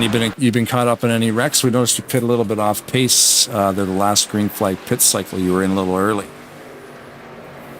Yeah, I was running out of fuel, so I just went as quick as possible. And yes, the wrecking ball once again, I was caught in that wreck, and you saw the wrecking ball wrecking other cars, not in purpose, but accidentally. Oh, it's sure it's always an accident, but Unlikely it's always story. fun. Yeah, exactly. By the way, I have my graphics on very low, so I can tell if I had damage. Can you tell me? It doesn't look like it. No, that paint looks pretty mint still. So that's good, then thank you. Yeah, we're taking a look at this car now with the Tarnation TV drone cam.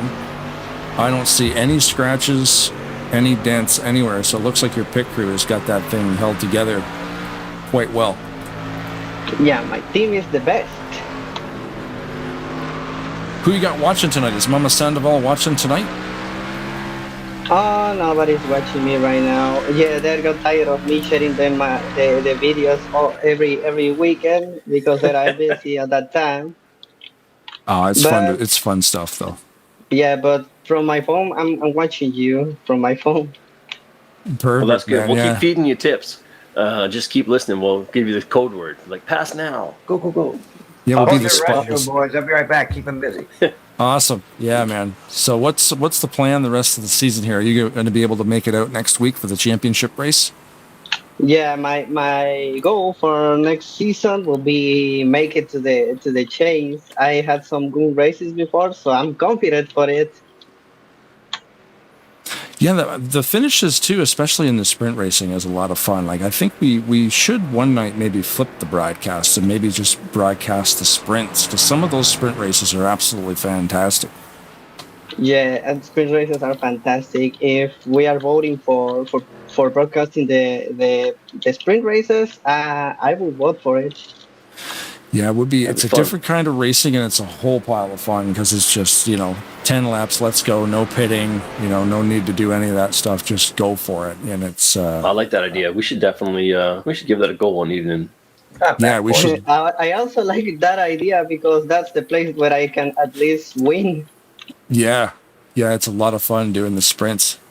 But I guess Jeffrey's back, and it looks like the pace car's got the lights off, man. So good luck the rest of this race. If you have any shutouts, let her rip, and we'll let you get back to it.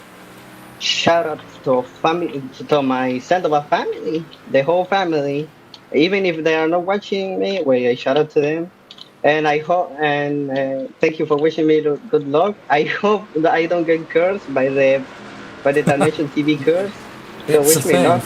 Yeah, it does exist. Maybe not so much luck, but have a good race nonetheless. All right, thank you. Thanks, Ulysses. Mr. Sandoval in the 96 subway machine. And he's got M&Ms on the back. I'm getting hungry looking at that car, man. M&Ms and Subway sandwiches. Eesh. Oh, you got your mic muted. Something serious is going on over there in the Leckerman camp. Oh no, I was just trying not to make sure I wasn't talking over you. Oh, yeah. You Ulysses can hear me is ready to slurping and rock. burping just over here. I'm like, oops. Too many bubbles in my fizzy drink. The root beer giving me the burps. I was just looking at the YouTube chat. Top Let it Dragster rip. says, good evening, gents. So good evening cool. to you, sir. Mr. Or ma'am. Miller. I'm progressive. And Christine Bynum saying dad's over there in the 63. So we got Keith Bynum got some fan club in on the YouTube tonight. So that's always good when you got someone pulling for you, give you an extra reason to drive as good as you can and see if you can win it. You got some You need some fans wheels? cheering. Hubcap Annie. Let's get your hubcaps. no, the front no, row no. is Ken wrecking. Carroll got spun. Ken Roberts makes it Not- out of it. It doesn't Ulysses. look major. Ooh, oh. Ulysses just about got out, and then he got tagged again. Oh, that wasn't. No, sorry. C28. We were focused on Bynum. No, 96 is Ulysses. It looks like he's okay. Oh, sorry, I had the wrong car there. I saw there. Bynum got through it. We're going to rewind that for, who was it in the chat there? Christine Bynum? Yeah. Let's watch this from the cockpit view of the 63 because he was right in the middle of this. Here we go into an instant replay. Oh, wait, I said Yeah, that's cockpit going to view. turn a Let's few of your switch hairs this. gray when you're driving through that. Yeah. All you see is smoke. But he didn't hit anybody. Got a little There was a tag. little He got bump. a tag on the back, but then Billy Elliser straightened him out in that Flintstones ride. So no major Ethan. damage to the 63. Look at that, right? He almost tagged him, but he made it around. That was some smooth driving. Wow. Mm-hmm. No crinkles in the hood. What was the other one? So let's just go I to didn't the see what front even row happened here. there, though. Was it just a little bump in the little door banging and someone got loose? Yeah, this might actually be worth doing helicopter cam on this one. Because they're coming out of the turn onto the back straight, and somehow Greg kind of faded off the line a little bit. And that collected a bunch of cars.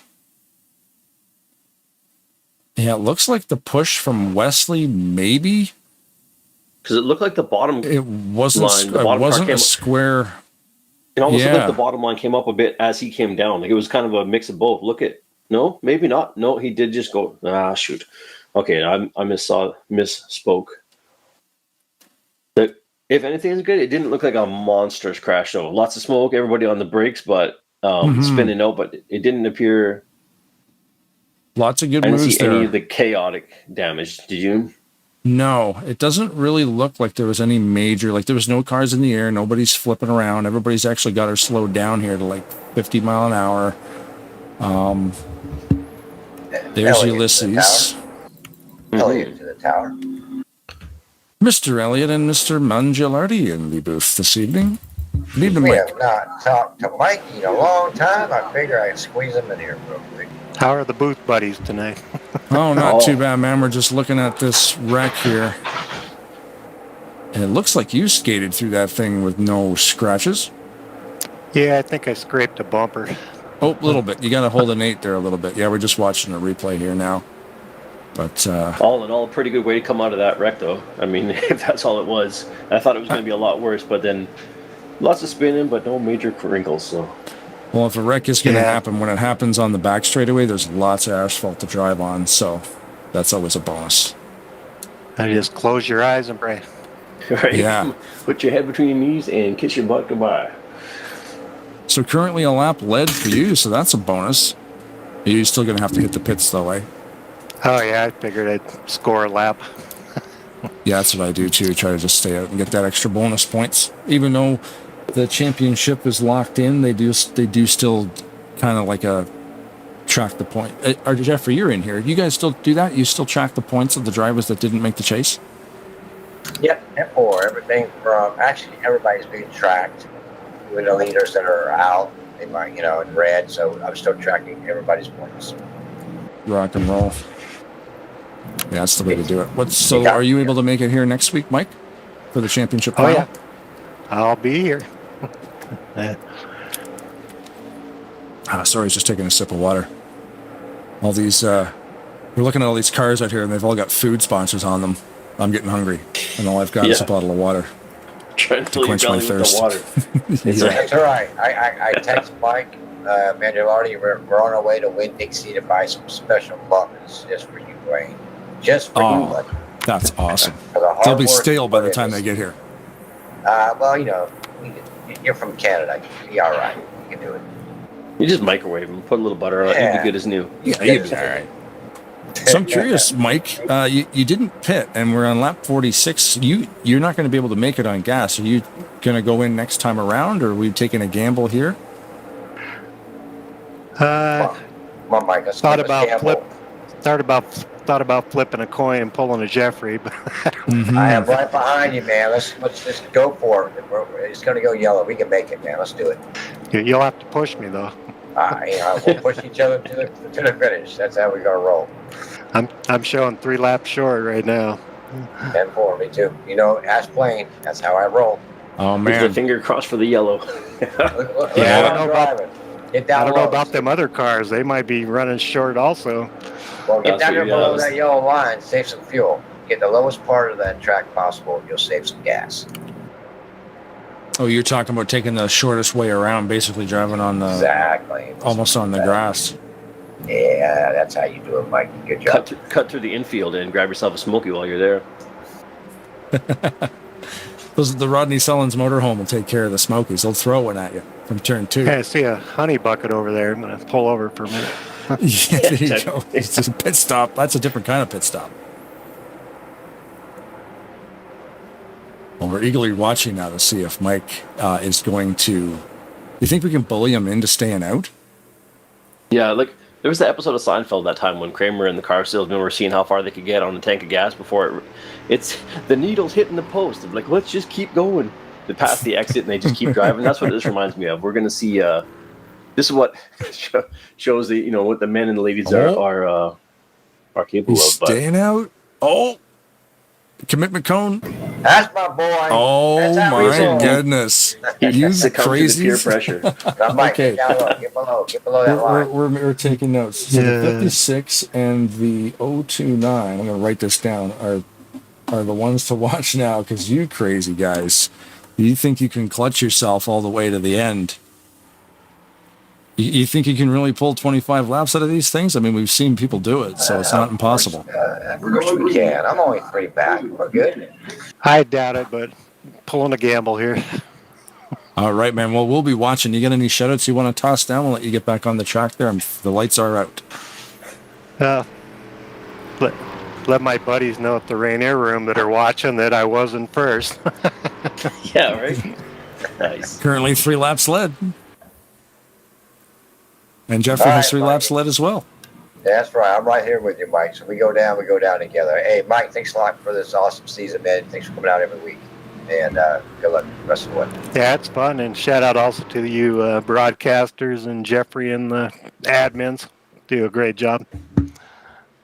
Thanks, brother. Awesome. Thank you, Mr. Mangialardi. Have a good rest of the race. We'll be pulling for you. Hey, look, Ken's already trying to pass me. He's used to being in first. He thinks that's where he belongs, I guess. I don't know. He's like, hey, get back in your spot. Oh. Mr. Roberts in the Mountain Dew. Yeah, you're right. He's got a know your role, Ken. You're in third, bro. Yeah, I mean, he leads the laps. He's a fair amount of time. So he's like, oh, that's right. I'm not there just yet, but it's not to be outdone, like you say. Mike well, currently 23 laps led by Ken Roberts. Okay, so basically half so far. We're at 47, so. Yep. So this will be interesting. Like you say, I never figured for a fuel race at this point because. Oof. I don't know. These guys are talking about like they're going to need 20. They're going to need 25 laps out of this tank, even with the yellow. That's going to be tough to do, dude. That's going to be tough. Well, at this point, no, we're down to 19 laps. We're at 47 out of 66. Yeah, but when we were talking to him on lap 46, he'd been out there already, so he's going to need to pull. He's going to need to pull some gas out of this thing. I don't know where he's going to find it. And Jeffrey's in the same boat because they both stayed out. Green flag is in the air at the beginning of lap number 48. And they are off. They are off to a great start. No missed shifts, no spun tires, and away we go. Everybody's engines are intact the way we like them. Mm-hmm. I'm reminding the viewers, too, that the lime green spoilers you see on select cars, there is a total of 10 of them. Those are the drivers that are in the playoff chase. That 10 we knocked down to 5. Oops. Splitting for a third line on the top. Number 0 is Andrew Miller on YouTube there. Breaking out. Top dragster. That is top dragster. That's Andrew Miller. Okay, I'm still learning, but right. What's he got to say? He said, so if I'm not racing it this season, he said his new job and dad's surgery is minded other places. I don't blame you. That's a lot going on at any time. Even one of those two things is enough to make you, give you a pause. But you got, what, life happens sometimes. You got to step out. But always good. Hopefully we see him again next season. And I hope Dad gets well soon, man. That surgeries are never fun. But then again, technology in the medical field is amazing. So. Oh, we got a third line foreman at the top. And like you said, that's the great thing about this game. If you have to step away from it for 10 years, it'll still be here. Right? Yeah. And lots of the names will still be the same. It is. It's true, man. I bought this thing day one. And here we are. In an actual box, and an actual CD, and an actual instruction manual came with the game. It came with a physical disc. I have it, and it's mint condition, dude. Like, it's amazing.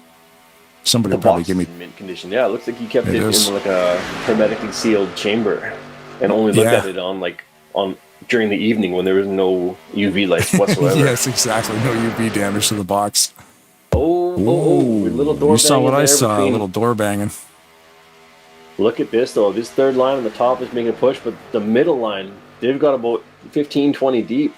Well, looks and like Ken's trying to join the front of that top line, though. And I'm looking here at these spoilers because we've got Paglia in second behind Jeffrey Elliott in the chase. All the other chase guys are back there in that knot. Mm-hmm. That is a curious place to be if a big one should happen. We've got championship contenders. There's a big choke point there from position 5 through 25. Like that pack is making me nervous, especially in this helicopter view, because you see every single wiggle and squiggle that these cars are doing. And yep, Ulysses shot to the top there, held on to it.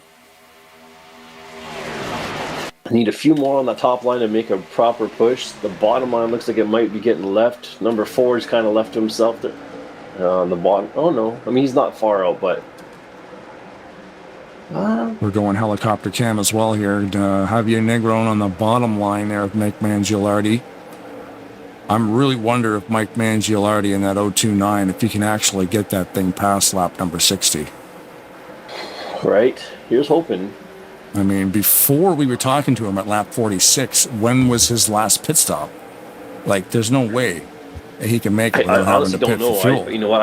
I neglected to ask him and find out, but From where we were, he had to get 20 out of that car.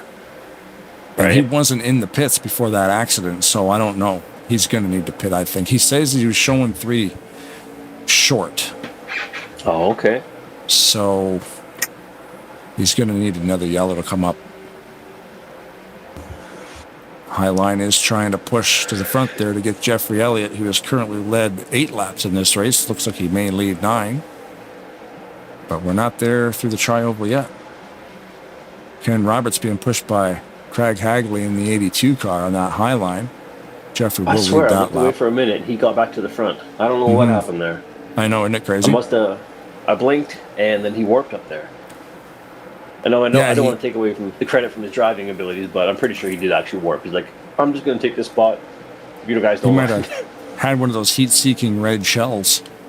I think so, yeah. He turned into a bullet bill and just kind of snaked his way to the front. That's a little Mario Kart joke there for all you. Some of us don't play this racing, but I've logged my fair share of hours in the Mario Kart, and let me tell you, it's a struggle. Blue shells. So a weird little third line at the bottom. We've got those 3 in that low line there, and the top 2 lines seem to be formed up. So I don't know if those guys are going to try and wiggle their way back into the middle line, but looks like they'll be left if they don't figure something out there. Oh, who blinked out? No. I thought somebody blinked out the front. No, maybe not. Yeah, my eyes playing tricks on me. You'd be tripping. Was that Mr. 2 Elliott? solid lines all the way to the Mr. back Elliott blinked almost. Oh, maybe from the helicopter cam. No? See, look on your screen right now, the broadcast. Where's... Oh, never mind, sorry. I've got... For some reason, Jeff's car didn't load, so I've got him as the stock blue car. But on this helicopter... Oh, you know what it is? It's this weird helicopter cam that I'm on. Maybe I'm too far back. It was not showing them... Who led that one? Anyways, that's all me. On my end, it was a glitch. I was getting the alternate first and second were disappearing for a few seconds, but At the line, Jeffrey did lead that lap. Barely by 0.002 seconds. Lap number 55 of 66. This is a race back. Oh, Ken went a little bit high there. I don't know if there was got loose or somebody was banging or what, but Oh, it's getting tight down there. They're looking line there. Almost 4. And then back to dropped the back YouTube chat. significantly. I just want to say, Andrew there, I appreciate you guys. Dad is all good, but still quite the stressor. Oh, obviously, yeah. Watching this is definitely giving me the itch to get back at it. Holy smokes, with some rubbing at the back, but everybody kept it together. The number 9 almost went up into the wall. But Whoa, there's managed another to hang big on to wiggle it. there. Whew. You want some fries with that shake? Yeah. Reset the helicopter cam here. Back it up a bit. That's giving me some palpitations there, but that's a pretty clean line up front. Not a whole lot going on. It's kind of a mix there. That bottom line is all shattered all over the place there, and then a top line that's attempting to form, but nobody can really get anything together here at the moment. Ulysses got pushed out of line there a little bit. Craig might pick him up, try to start a third line up high near the wall. And the YouTube chat there, Josh 2 says, great race up front, good job. A lot of great racing around here, man. We are firmly in This race is back wild. territory if anything does get wiggled. Yes. I've got the I have the same camera on as you do, just because It's this is the best. the Heartstopper cam. As much as it's not the is that the maybe Heartstopper preferred cam, but- or is this the Heartstopper cam? Because I got the drone cam set on a hook here. Oh, okay.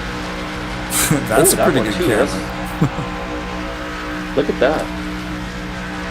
You got You got Mr. Elliott, helicopter he's got that cam. selfie stick. He's holding that camera on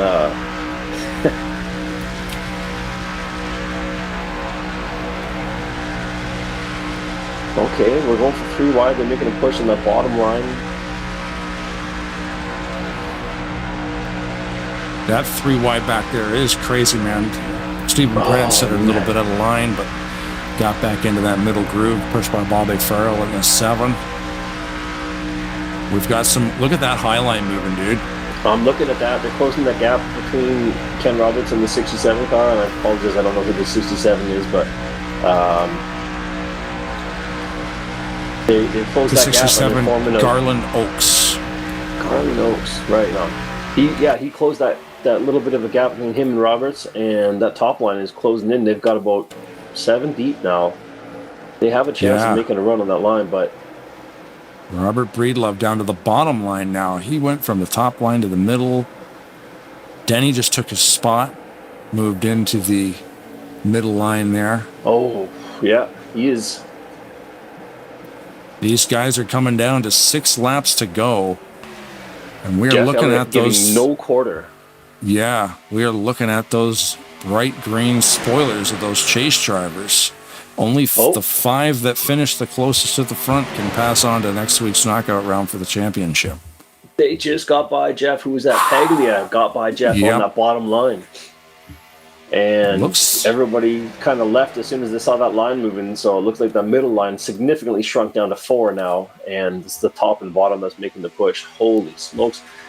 We're going to sell you the whole seat, but you only need the edge. I just moved to the edge, the edge of the edge. Yeah, right? So we've got Paglia. I'm looking at chase drivers. We got Paglia. We got Alex Moe. We got Dan Lovell in the 388. 1, 2, 3. Grant Wesley, and this. I'm looking at these chase drivers. We've got the 088 right there. I got to get on the 088 because that's the last spot. Okay. Yeah, I just came down to the chase camera here just to see. I'm watching Alex Moe currently right now, holding on to, well, in terms of the chase, he's in 2nd place currently, and right on Brian there. Wolf. And Billy Ellisor are the 5th. That's the battle for the 5th place cars. 1, 2, 3, 4, 5. Yeah, so it's right now between Wolf and Ellisor, and they're catching Wesley. These, I like to thank again Craig Hagley for doing the neon spoilers on these. Here they go. Brian's around. This is race back. That could have cost Brian the championship right there. Brian Wolf going around. Although there is still 4 laps to go and no lap cars down, so we will go green again. That worked out for Jeff, so he will be able to stop and get some fuel. So and let's also see here. Mike too, because they were both going to gamble it, and their gamble paid off. But 3, 4. I'm trying to get a view here. Oh, let's just change the view on the car. 1, 2, 3, 4, 5. It looks like Brian Lovell, Grant Wesley, Mark Paglia, Alex Moe.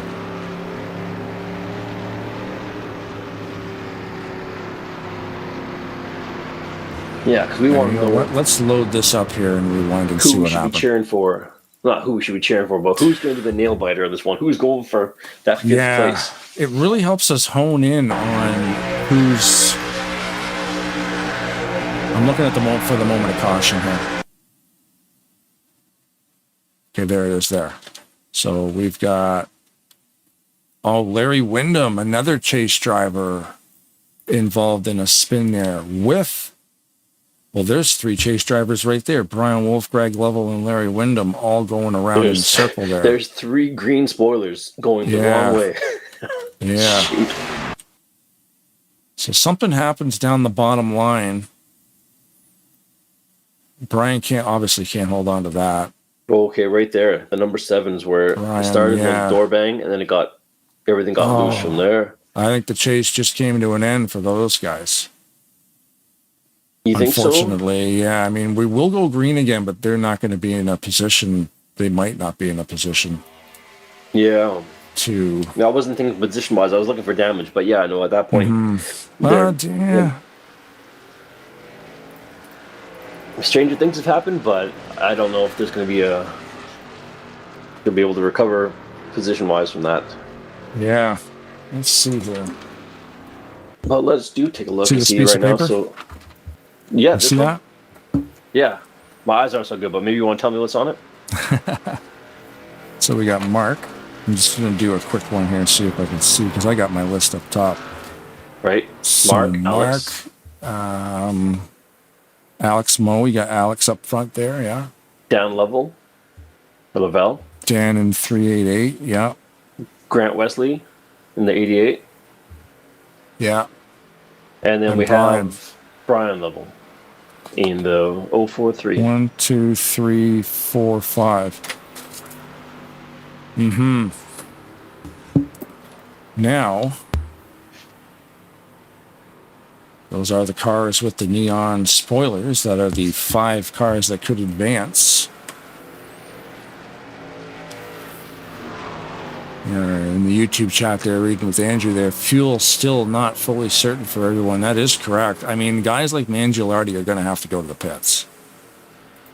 Mangialardi is not part of the chase, but, could definitely be a factor in somebody's chase, like that's, just because you're not. We're just watching pit road here, see if anybody ducks out. So right now, Is Jeffrey Elliott going to stay out again? He's a madman. No way. He's a wild card. You never know what he's going to do. We got to call. We got to call your mom and get her opinion. He's driving too fast. I think this is Jeffrey Elliott. He's a crazy person. He drives so fast, and he doesn't get the fuel. No, he doesn't get the fuel. What if you break down? What happens? What are you going to do? You going to push your car? If the liquid in the car runs out and your engine don't run no more, then what? You're hooped. This guy's insane, because we're talking 25 plus laps he's going to have to squeeze out of this tank. For what reason? He's not in the chase. Like, why gamble like this? For fun, I guess. If it doesn't matter, and you can say you won it on a heck of a one heck of a gamble. It makes for a great fishing story. That's what it does. Yeah, but in the playoff knockout, if you're gambling on a fuel run and you're up in that top 10 and you run out of gas, you can ruin some guy's race, right? But I mean, Jeffrey knows when he's going to run out. He'd probably just get out of the way, right? No, he's taking the shortest way around. Yeah, he's taking the shortest drive around this track. We should probably tell him about that shortcut that goes right by the Rainbow Road. You jump over that wall in the last turn, yeah. You drop down about a whole 3 levels, and then you just end up on the finish line. What was the dirt track? You could do that too. You could jump over the big wall and just keep bunny hopping. Mario Kart. There's all kinds of them on there. So right now, I'll tell you who I'm watching. I'm watching number 26, Billy Elzer, who's in 6th place. He is the one to watch and see if he can make anything happen with this. What's it going to be? Lap shootout at 1 at best? Oh, it will go green, yeah. Because there's no cars. He is on the cusp. Down. He is 6th place, so he's the one to see if he's got some.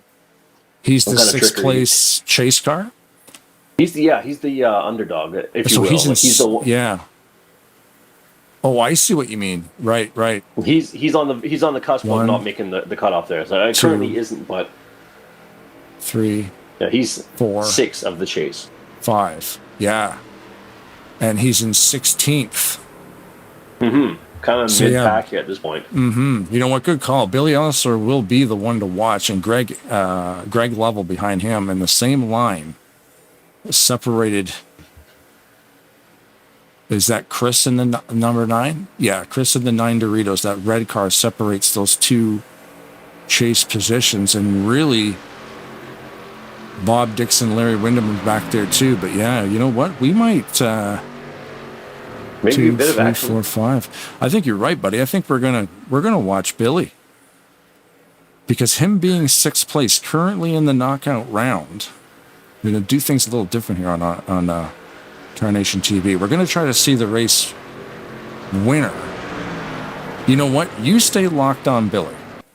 I am.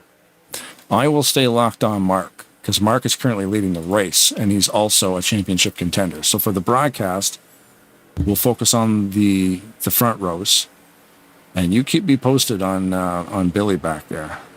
If he can get a run on Wesley or Lovell in the 043, Brian, that could be something else. Race, but it's exciting to see that fight for everyone trying to get into that last position. Who's going to try and make that 5th spot? And like I say, I don't know. He's got who's behind him with green. Greg. Let's see where we in the 088. Yeah, so he's only 2 spots behind. He's close. Yeah, things change so quick here, right? So that's the thing.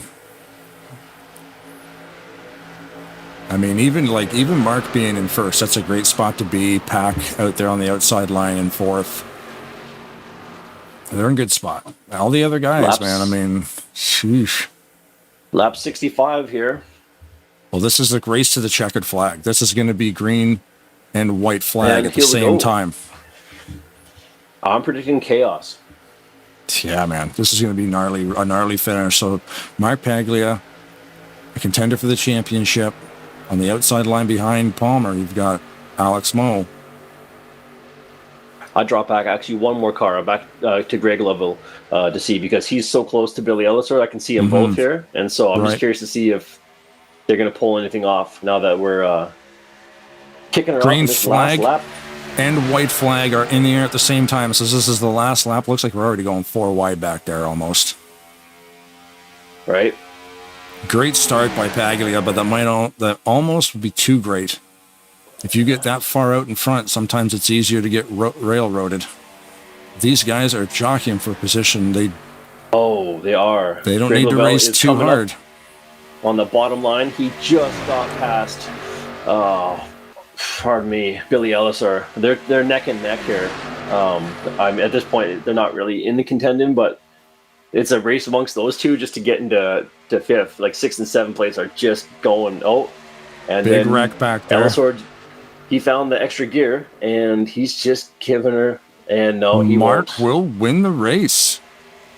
He had that was a great effort between 6th and 7th place to get in there, but you can't do. I don't think there's much you can truly do on a super speedway in that, unless there's some kind of hiccup or somebody flubbed misses it. a shift. There's something. Maybe a missed shift or maybe something got loose. I don't know, but I don't know if there's enough time to. Other tracks, maybe you could get something in there, maybe get something going, but one lap, maybe not quite enough. But still, always exciting to have a last lap shootout. Yeah.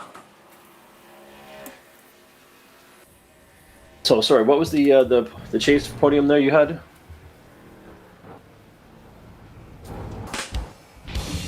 So we'll go back up to the booth. Let me see. We have what is it? Paglia, Lovell, Moe, Wesley, and Lovell.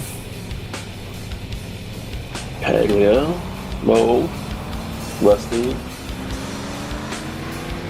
Brian Lovell, and Dan Lovell. I don't believe Greg made it. No. Huh. Pat McCarskey is actually being 1 lap down, and his status for retiring is actually lost connection. I've never seen that before. Oh, hopefully it wasn't it. It would suck to lose. I mean, it would suck to lose no matter what, or to get DQ, but especially if it's an internet issue. Come on, Comcast, fix your stuff. I'm assuming it's Congratulations to the 28 of Mark Paglia, who's in the championship and won the race tonight. That's not bad at all. I'm curious to see what the standings are going to be after that. That puts Grant Wesley as the 3rd place finisher. She gets some decent points. That should give him look really good. I don't know if that's going to be enough to. Yeah, sitting at 1,100 points as of last race, so maybe it won't be enough to quite get up there. But who knows? We'll see after the results are tallied, so to speak. Elliot to the booth.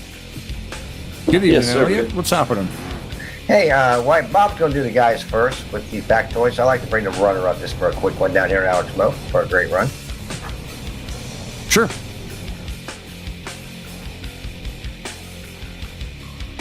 Alex Moe, man, how you doing, buddy? The 48 Burgundy Lowe's machine. Hey guys, how you doing? Hey.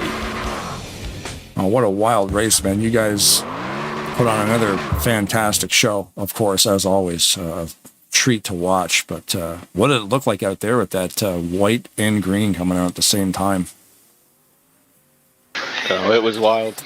I knew during the caution we were going to have a one-lap shootout, and I wasn't trying to win the race. If I was trying to win the race, I would have jumped up high with that third line there on the last lap. I was just trying to just stay in playoff position and transfer to next week, and myself and a few other drivers got the job done.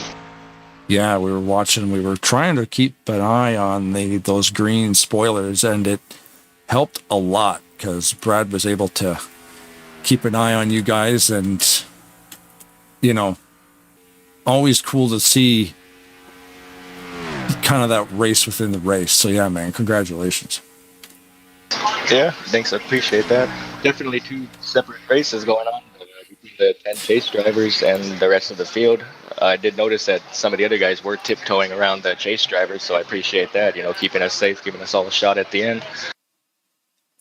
Yeah, I never thought about that aspect of it. We're just thinking about the broadcast side of it going, man, we can really see what's going on out there with these chasers. But yeah, on track it helps too, because the other drivers might not want to race you guys too hard because they're not technically in it and they don't want to ruin it for the other guys. So that's good to hear. And that's always appreciated. Yeah, I'm sure those lime green spoilers and windshield visors stick out like a sore thumb, so it probably wasn't too hard for you guys up there to spot us down here. A lot That easier. helped a lot. We could see you from helicopter. Alex, unless you drive a puke ugly green Mountain Dew car that somebody paying for me, I don't know who it was, but that might have blended in. But I didn't have it out tonight. Alex, great fourth place finish tonight. I believe that puts you definitely into the mix for next week. Yep. So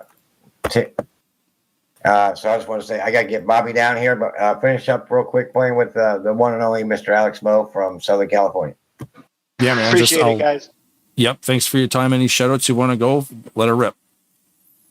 Just whoever's watching, my roommate, a couple of my friends who are watching the broadcast, Elliott's and Dixon's for putting on the league for us, everyone who donates so these broadcasts happen, you, Blaine, and Brad for putting on the broadcasts, and it's just fun. My hands normally don't get sweaty when I race, but they were sweaty for about the last 10 laps there. I was nervous. I didn't want to get wrecked and get knocked out of the playoffs. Thanks, guys. Have a good night. Awesome. You Thanks, too, man. Thanks, buddy.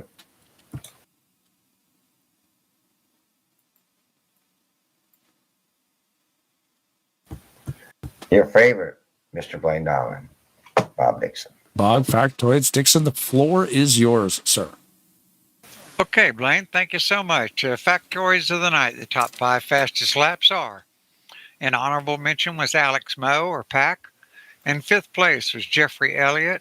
Jeff did a 47.596 second lap. That's 201.194 mile per hour on lap 35. 4th place was Denny Carroll. Denny did a 47.596 second lap. That's 201.194 mile per hour, lap 35. 3rd was Greg Palmer. Greg did a 47.554 second lap. That's 201.371 mile per hour, lap 34. 2nd was Nate Balser. Nate did a 47.543 second lap. That's 201.418 mile per hour, lap 34. And the fastest lap of the night goes to Billy Elliser. Billy did a 47.530 second lap. That's 201.473 mile per hour, lap 34. And your most laps led was Ken Roberts at 21. Jeffrey Elliott did 15. Greg Lavelle did 12.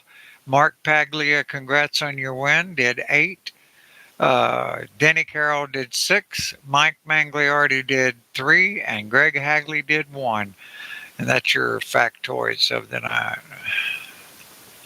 Awesome. Thanks, for the factoids, Bobby man. Boo Boo. Thank you very much. It's always a pleasure. Blaine, I'm going to let you bring your 3 remaining down here. John, Greg Palmer, and Mark. Bob, thanks for the factoids like always, man. And I just want to say one thing before I let you guys go. I made it. It looks like we made it. There's a song like that, right? 3 laps down, 3.5 laps down, guys. And I got it around. I ran out at the tribal, but I made it. No that way. was unbelievable. I didn't think you were gonna make it. I'm honest. Like, I'm doing my math, and I'm not great at it, but I can count up to that high. I'm like, no, I think he's still a couple laps short. Jeff, Yeah, are we still having an admin meeting? Yeah, admin meeting right after these interviews. So I'm gonna let Blaine grab these 3 winners. So when you're ready, Blaine, I'm gonna get on out of here. Do your amazing job, and thanks a lot for all you do for Talladega Nights. Thank you very much, and Brad. Yeah, thanks for hosting, Blaine. You did a great job. Thanks, Bob. Thank you for the Yeah, man. factoids. Uh-huh. We're gonna pull ourselves out of here. Bob, you need help? No. All right, Blaine. Where do you want me to go? Well, let's get out of this room. Let him do these 3 interviews. You don't have to go home, but you can't stay here. No, I'm just kidding. You can stay here. I'll go to the admin's room. Bob owns the TeamSpeak server, so Bob can do whatever he wants. Thank you very much Of course to Bob. you can. No, I realize that's 100% a joke. There's no doubt about that. I'm like, yeah, I realize that. I'm like, he could kick me out and change the password. I wouldn't be able to get back into the booth here. Yeah, you're done. You're completely banned. Hey, you want to talk to John Banging on the Godfrey? window. The 7-Eleven of John Godfrey in the Tarnation TV booth. How are you this evening, sir? Congratulations on your 3rd place finish. Well, thank you, Blaine. If I'm being interviewed by you at the end of a race, I must be dreaming, right? I don't know. That's the point of the interview, man. I wanted to ask, like everybody, you get that 1-lap shootout finish with the green and white come out at the same time. So what are you thinking in that situation? Pull those belts tight because it was going to be exciting. It was a little less crazy than I thought, but that's fine. Got a nice clean finish and helped Mark advance to the final 5. So all in all, a good night. I'll take it. Do you race different around those guys knowing that they're on their way into the final? Only from the aspect of just not trying to screw up their night. Just keep it as clean as possible and not be that guy that influences championship, turns out. Yeah, just obliterate the entire. All 10 drivers are now on fire, and it was your fault. That would not be the headline you want. No, you never want to be that guy. No. Yeah, that's it. What? I guess we'll say. Do you have any shout-outs? You got any family and friends watching? We have a lot of activity on the YouTube channel. I just appreciate everybody who tuned in. Appreciate you guys and the wonderful job you do with the broadcast, and the good people at Talladega Nights that makes all this possible and gives us a place to race. Yeah, a lot of fun. You got anything you want to say to John, Brad? No. Any shout-outs for the evening there? So, for instance, got you on the podium. Nah, he just did it. We did. You know what? I was asleep at the wheel. I was looking at some stats there, so my bad. I was trying to throw it to Brad because I've got my sheets of paper in front of me, so we're both like multitasking. This is quite the only event. Time you throw it to me is when I ask for shout-outs. I'm like, don't give me the mic. I had no. Well, thanks for having me in the booth, guys, and hopefully we'll start making a habit out of this. Rock and roll, buddy. Yeah, man. I'll have yourself a good night, and we'll see you next week. You gonna be here next week? I'm gonna try. Right on, man. We'll see you then. Thanks again. Thanks, guys. Yeah, stop using your calculator when I'm trying to use my calculator. I didn't realize. Yeah, I know exactly. You got to this is the part where you pay attention. I'm like, because Right. whenever you hand it to me, it's usually shout-outs. So I'm like, hey, I can do those. Because I'm just looking at. I got Mark, Mo, Wesley, level. I think I got the names right on screen. I put them up there live style. So you want to talk to Greg Palmer? Absolutely, let's do it. We like talking to all kinds of people. How about the 22 of Greg Palmer? Congratulations on your 2nd place finish, sir. Tarnation TV booth. How you been? Oh, thanks, Blaine. Thanks, Brad. I got something to say to Brad. Yes, sir. How you doing? How you doing? Hey, don't forget about it. Yeah, I don't know, man. It's fantastic. You just like if I could get you to read like all the books on audiobooks, you'd be like, so he went into the store and he got like, I would, if you're like, you could read my GPS directions, that'd be fantastic. Turn left here. You're going You know, too fast. Slow Yeah, down. they should have my voice on Waze, you know? Exactly. Yes. Why aren't you the Waze guy? That's the Oh, thing. In 100 make the meters. left here. Where you going? In 100 meters. Turn around. Oh, it's Canada. Yeah, you say meters. What the hell's a meter? Oh, that would be great. Having the imperial metric conflict. It's like, you're going 100. Wait, that's kilometers an hour. Yeah, we call them That's 60. parking meters here in New York. Yeah. Well, you know what That's awesome, man. You know what the silliest thing too is about like Canada is like I'll drive 110 kilometers an hour on the highway, but then when I'm gonna go cook a pizza, I set my oven to 425 Fahrenheit. Fahrenheit, yes. Like Exactly.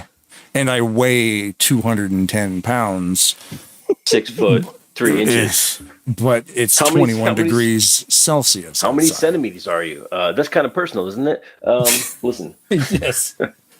I don't know. We love mixing everything up. It's hilarious. But We take a congratulations little on bit the of race, man. I think we're just Absolutely. not talking about racing, but No, but Thanks, I had fun. It was, I'll Big tell night, you, it was yeah. really at times intense, but I have to say, not many cautions. not many And, cautions, and nobody retired except, unfortunately, there for Silver Bullet. He engine blew up early, but I mean, no retirees that whole race. You know, everybody was running at the end. Fortunately, Pat McCarskey got disconnected, but it's just a crazy awesome race with a total of 5 cautions. So, Which is not bad considered last week.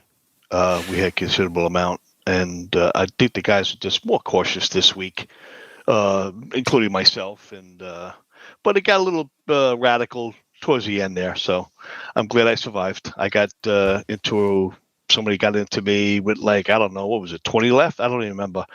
But I survived it. I stayed out with raggedy tires, and I finished second.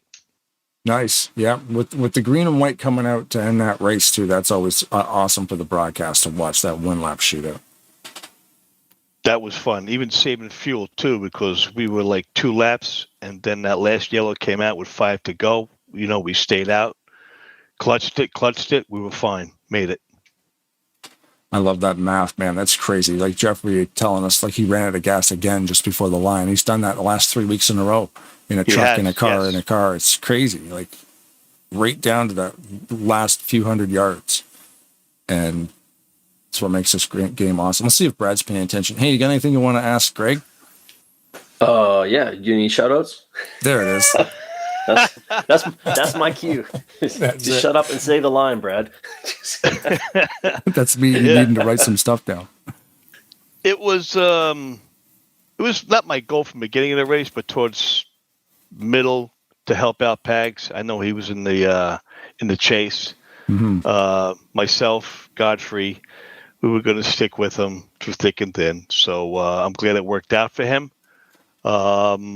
Yeah, I mean, we had a good time tonight. So thanks to everybody. Thanks to you guys up there. You guys always keep it entertaining up there, man. Love you guys. Ton of fun Thanks to a watch. lot, Really man. great We race love you tonight. too, Rocket. Thank you, man. Love you. Getting past the Kleenex here. It's getting, a It's little getting emotional in up the here in the Tarnation booth. We're going to brush ourselves off, collect our thoughts, to say thanks, Greg. We'll see you next week. You're making it out next week, eh? I should be here unless my wife makes dinner plans. We'll see. Ooh, is she a good cook? I hear that. If she's a good cook, I would skip the race and eat. Yeah, she makes best reservations. Oh, even better. Good night, That's guys. it, Thanks. man. You too, bud. Right on, man. Thank you. Have a good night. Good talking with you. You too, guys. And the winner of this evening's extravaganza. Let's grab him here. Mark Paglia, number 28. We just hijacked you from the main room there. Hopefully you weren't in the middle of a conversation. We love interrupting people. No, I've been sitting on the edge of my seat waiting to talk to you and Brad, man. So fantastic racing, sir. Oh, Yeah. I What a appreciate race. that, man. That Yeah, was an go amazing ahead. race to watch. And Craig Hagley with the neon green spoiler edit made it a different angle for the broadcast, because Brad was able to watch kind of like that last position, and I was locked onto you leading the race, and you're in the you're leading the race, you're going to win the race, and you're also in the championship. So it's a good spot to be. But is it nerve wracking because you're surrounded by familiar drivers at the front of that pack when the white and the green come out at the same time? Well, yeah, it's a little nerve wracking because you're nervous about winning because you're right in that spot and you got that position. But I felt more relaxed because I had people around me that I trust and I knew what they were going to do or that they weren't going to do anything crazy. So I just knew if I just kept my line and I was going to be in good shape. Yeah, it is nice because you were in a good spot because there was no other championship contenders near you really. Like Alex was there in fourth, but he was not right on your bumper, Yeah. But then even then, it's the top 5 move on to the next week. So I wouldn't think, Alex wouldn't have done nothing crazy too, because then he would just jeopardize his own chance to advance as well. You'd be better off just making sure that you protect each other. Yeah, and with about 10 laps to go, I think Greg already alluded to it, that we were really nervous about our gas mileage because I was coming out of turn 4 each time, and I was like running out. I was watching the lap counts and how much I had left, and I thought, oh my gosh, I might run out of gas, the last lap coming out of 4. And that's why I was staying behind Jeffrey and clutching it a little bit, just trying to save. And then I saw an opening down the bottom line, and I just went for it. And then luckily, Greg Palmer went with me, and John Godfrey. They were great teammates there, and they really pushed me. And I couldn't have done this without those two, especially. And the bulk of the race in the beginning and middle, and 3/4 through the race, I was working with Ken, and Ken was a great person to work with. So I had a good group of people to work with. Yeah, those guys are always consistent, and accidents happen, but always an exciting, especially going into that championship race. Like, now what's the plan next week? There's only 5 of you guys. And I say, in a race like today, you kind of protect each other. But next week, there's going to be no protecting. Like, you're going to want to win because there can only be one champion out of that 5. Yeah, all bets are off next week. It's going to be, survival of the fittest, and we just got to be aggressive and smart at the same time, and just make sure you make good moves because if you wreck early, you're out. There's no second chance at that one. So it's again, you have to be aggressive, be smart about it. And, the other 4 guys that are in there with me, Alex and Grant and Dan and Brian, they're all top-notch drivers. And, Grant is, cream of the crop. So if you can stay in front of Grant, you're probably doing okay. Yeah, and he got in here just on the fact that about 4 of the top line guys had an inconsistent schedule coming up and pulled himself out of that run-in. So Grant's in there, and he wasn't until Jeffrey and who was it again? Was it Kelly? Yeah, Jeffrey, Ken, and Craig. Yeah, I think Ken Roberts isn't going to be here next week too. So he won 2 seasons in a row. Yeah, and had a very consistent start to this season. But as far as you, same thing. I'm looking at the numbers. 170, 175, 79. Like the lowest, he had a 58-point race. But top of the line, second place overall. Ended up being first because Kelly can't make the races. But yeah, man. Brad, are you still there? Yeah, I am, sir. Yeah, I'm just listening. You want to talk to Mark? I got to take a drink of water. I've been talking for 2 hours. Yeah, no, absolutely. I was going to say it's good move that you got around Jeff when you did, because I know he was running low on fuel, and talking with him before, he said he ran out or basically at the tribal and just kind of basically coasted in. So getting around him when you did was probably the best thing of the time too, because I think a lot of people were running that into that like sketchy fuel window tonight. It seemed like a common thread for most people we talked to. So it worked out, but the gamble, right? Like it gets your heart racing, but man, it pays off, and it seems to be worth that much more when you get it too, and you've got like next to no fuel, right? Were you able to do a burnout? I didn't get to see that part. Yeah, I did. I did, and talking about that fuel mileage, I was really getting nervous, and I had Greg Palmer and John Godfrey on private, and I kept telling him, says, man, I'm sweating this out. I don't know if I'm going to make it. And, I was really questioning myself. And Greg kept saying, oh, there's going to be another caution. Hang in there. He was just kind of, being my little supporter there. And it really helped me just calm down and just, stay with the program. Yeah. Yeah. He was right. He was right. You have those Awesome. guys on a private whisper channel? Yes. Right on. That's the strategy too. When you can whisper back and forth to your teammates, it's always awesome. Yeah.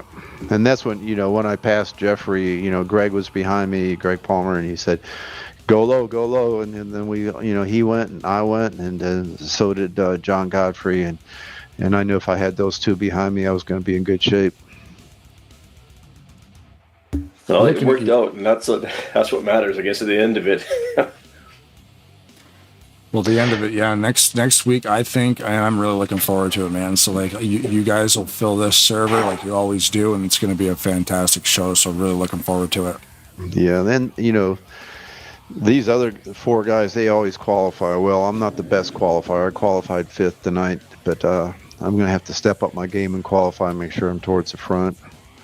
Well, 5th ain't too bad. What was it? 5th place with a 52.470. And you're saying you have to up that? Yeah, I mean, I just well, to be honest, if I'm 5th again, I'll be okay. But I just worry that I'll have a bad qualifying and I'll be stuck somewhere that I'm going to be in trouble with, people making desperate moves. That's my only question, is being back there. And, everybody's really jockeying hard for position. When you're up front, everybody just kind of calms down and tries to stay where they're at for a while. Right. Yeah, the higher up, the better, because then you're just in front of those possible shenanigans that might happen in the back. So, yeah, man. Any shoutouts you want to toss down? We'll let you get to it. We're flirting with midnight almost over here. Yeah, well, I'll make it quick. Jeffrey and Chris Elliott and Bob Dixon, they do a heck of a job, and of course Ken Roberts. They just put this on for us, and we have so much fun, and it's a good bonding. Good group of guys, and I really appreciate it. And Blaine and Brad, you guys knock it out, man. You do a great job.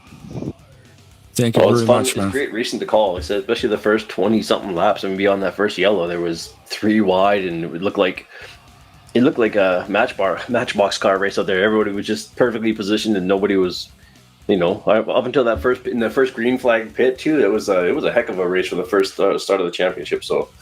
Yeah, that first green pit we had, locked up with Grant and Ken Roberts. The 3 of us got out in front of everybody, but then they had a whole pack of cars. They chased us down.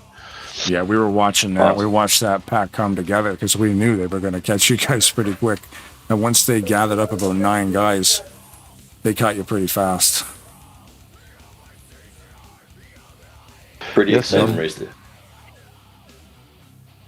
All right, guys. Well, I appreciate all you do, and thanks for having me up here. And I'll look forward to next week.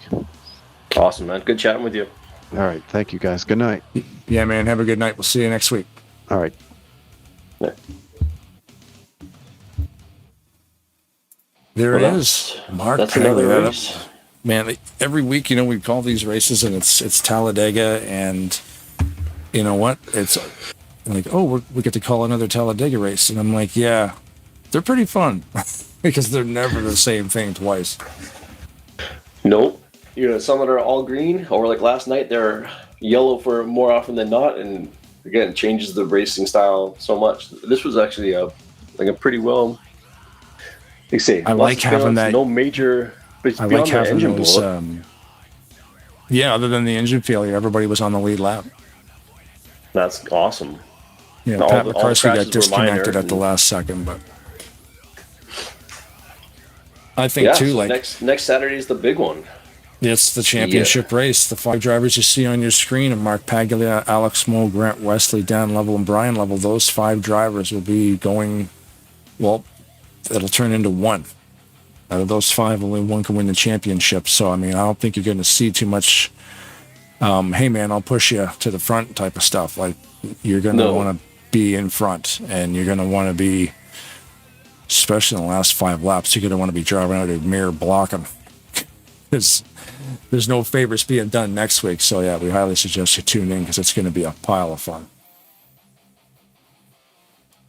Absolutely. I'm gonna cancel my plans, and I'll be here. Me too.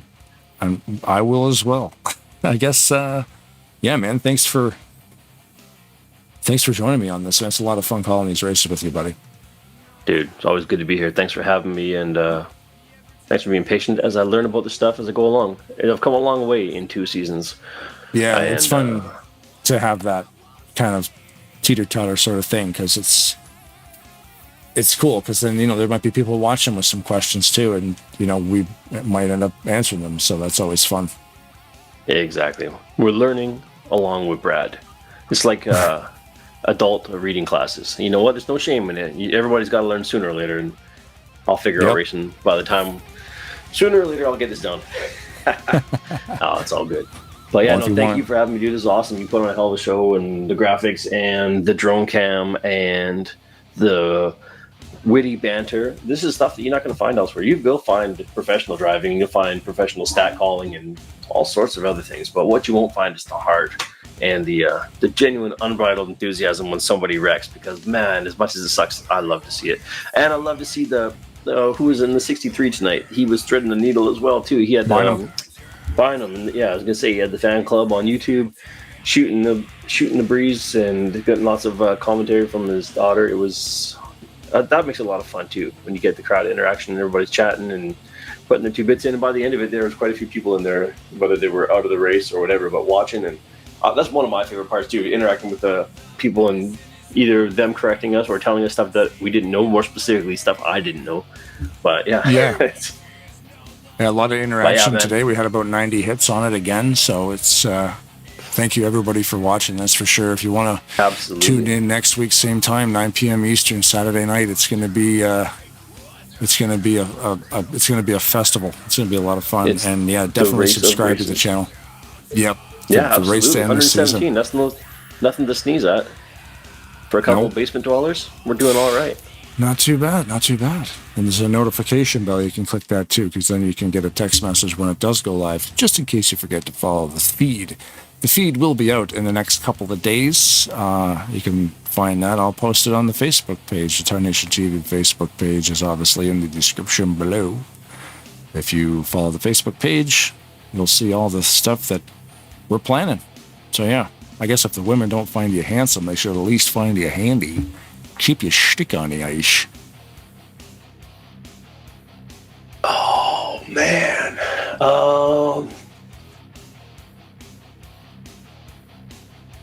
No, your mic's off. I was just thinking of one, but that's a turbo one, so that's no good. I can't use that. Can't use this other one. Moral of the story. Here you go. Always come prepared.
bones of your own creation. The illusion you have placed before your eyes. This is a remedy that causes all this bullshit. You're not happy, you have a bitter soul.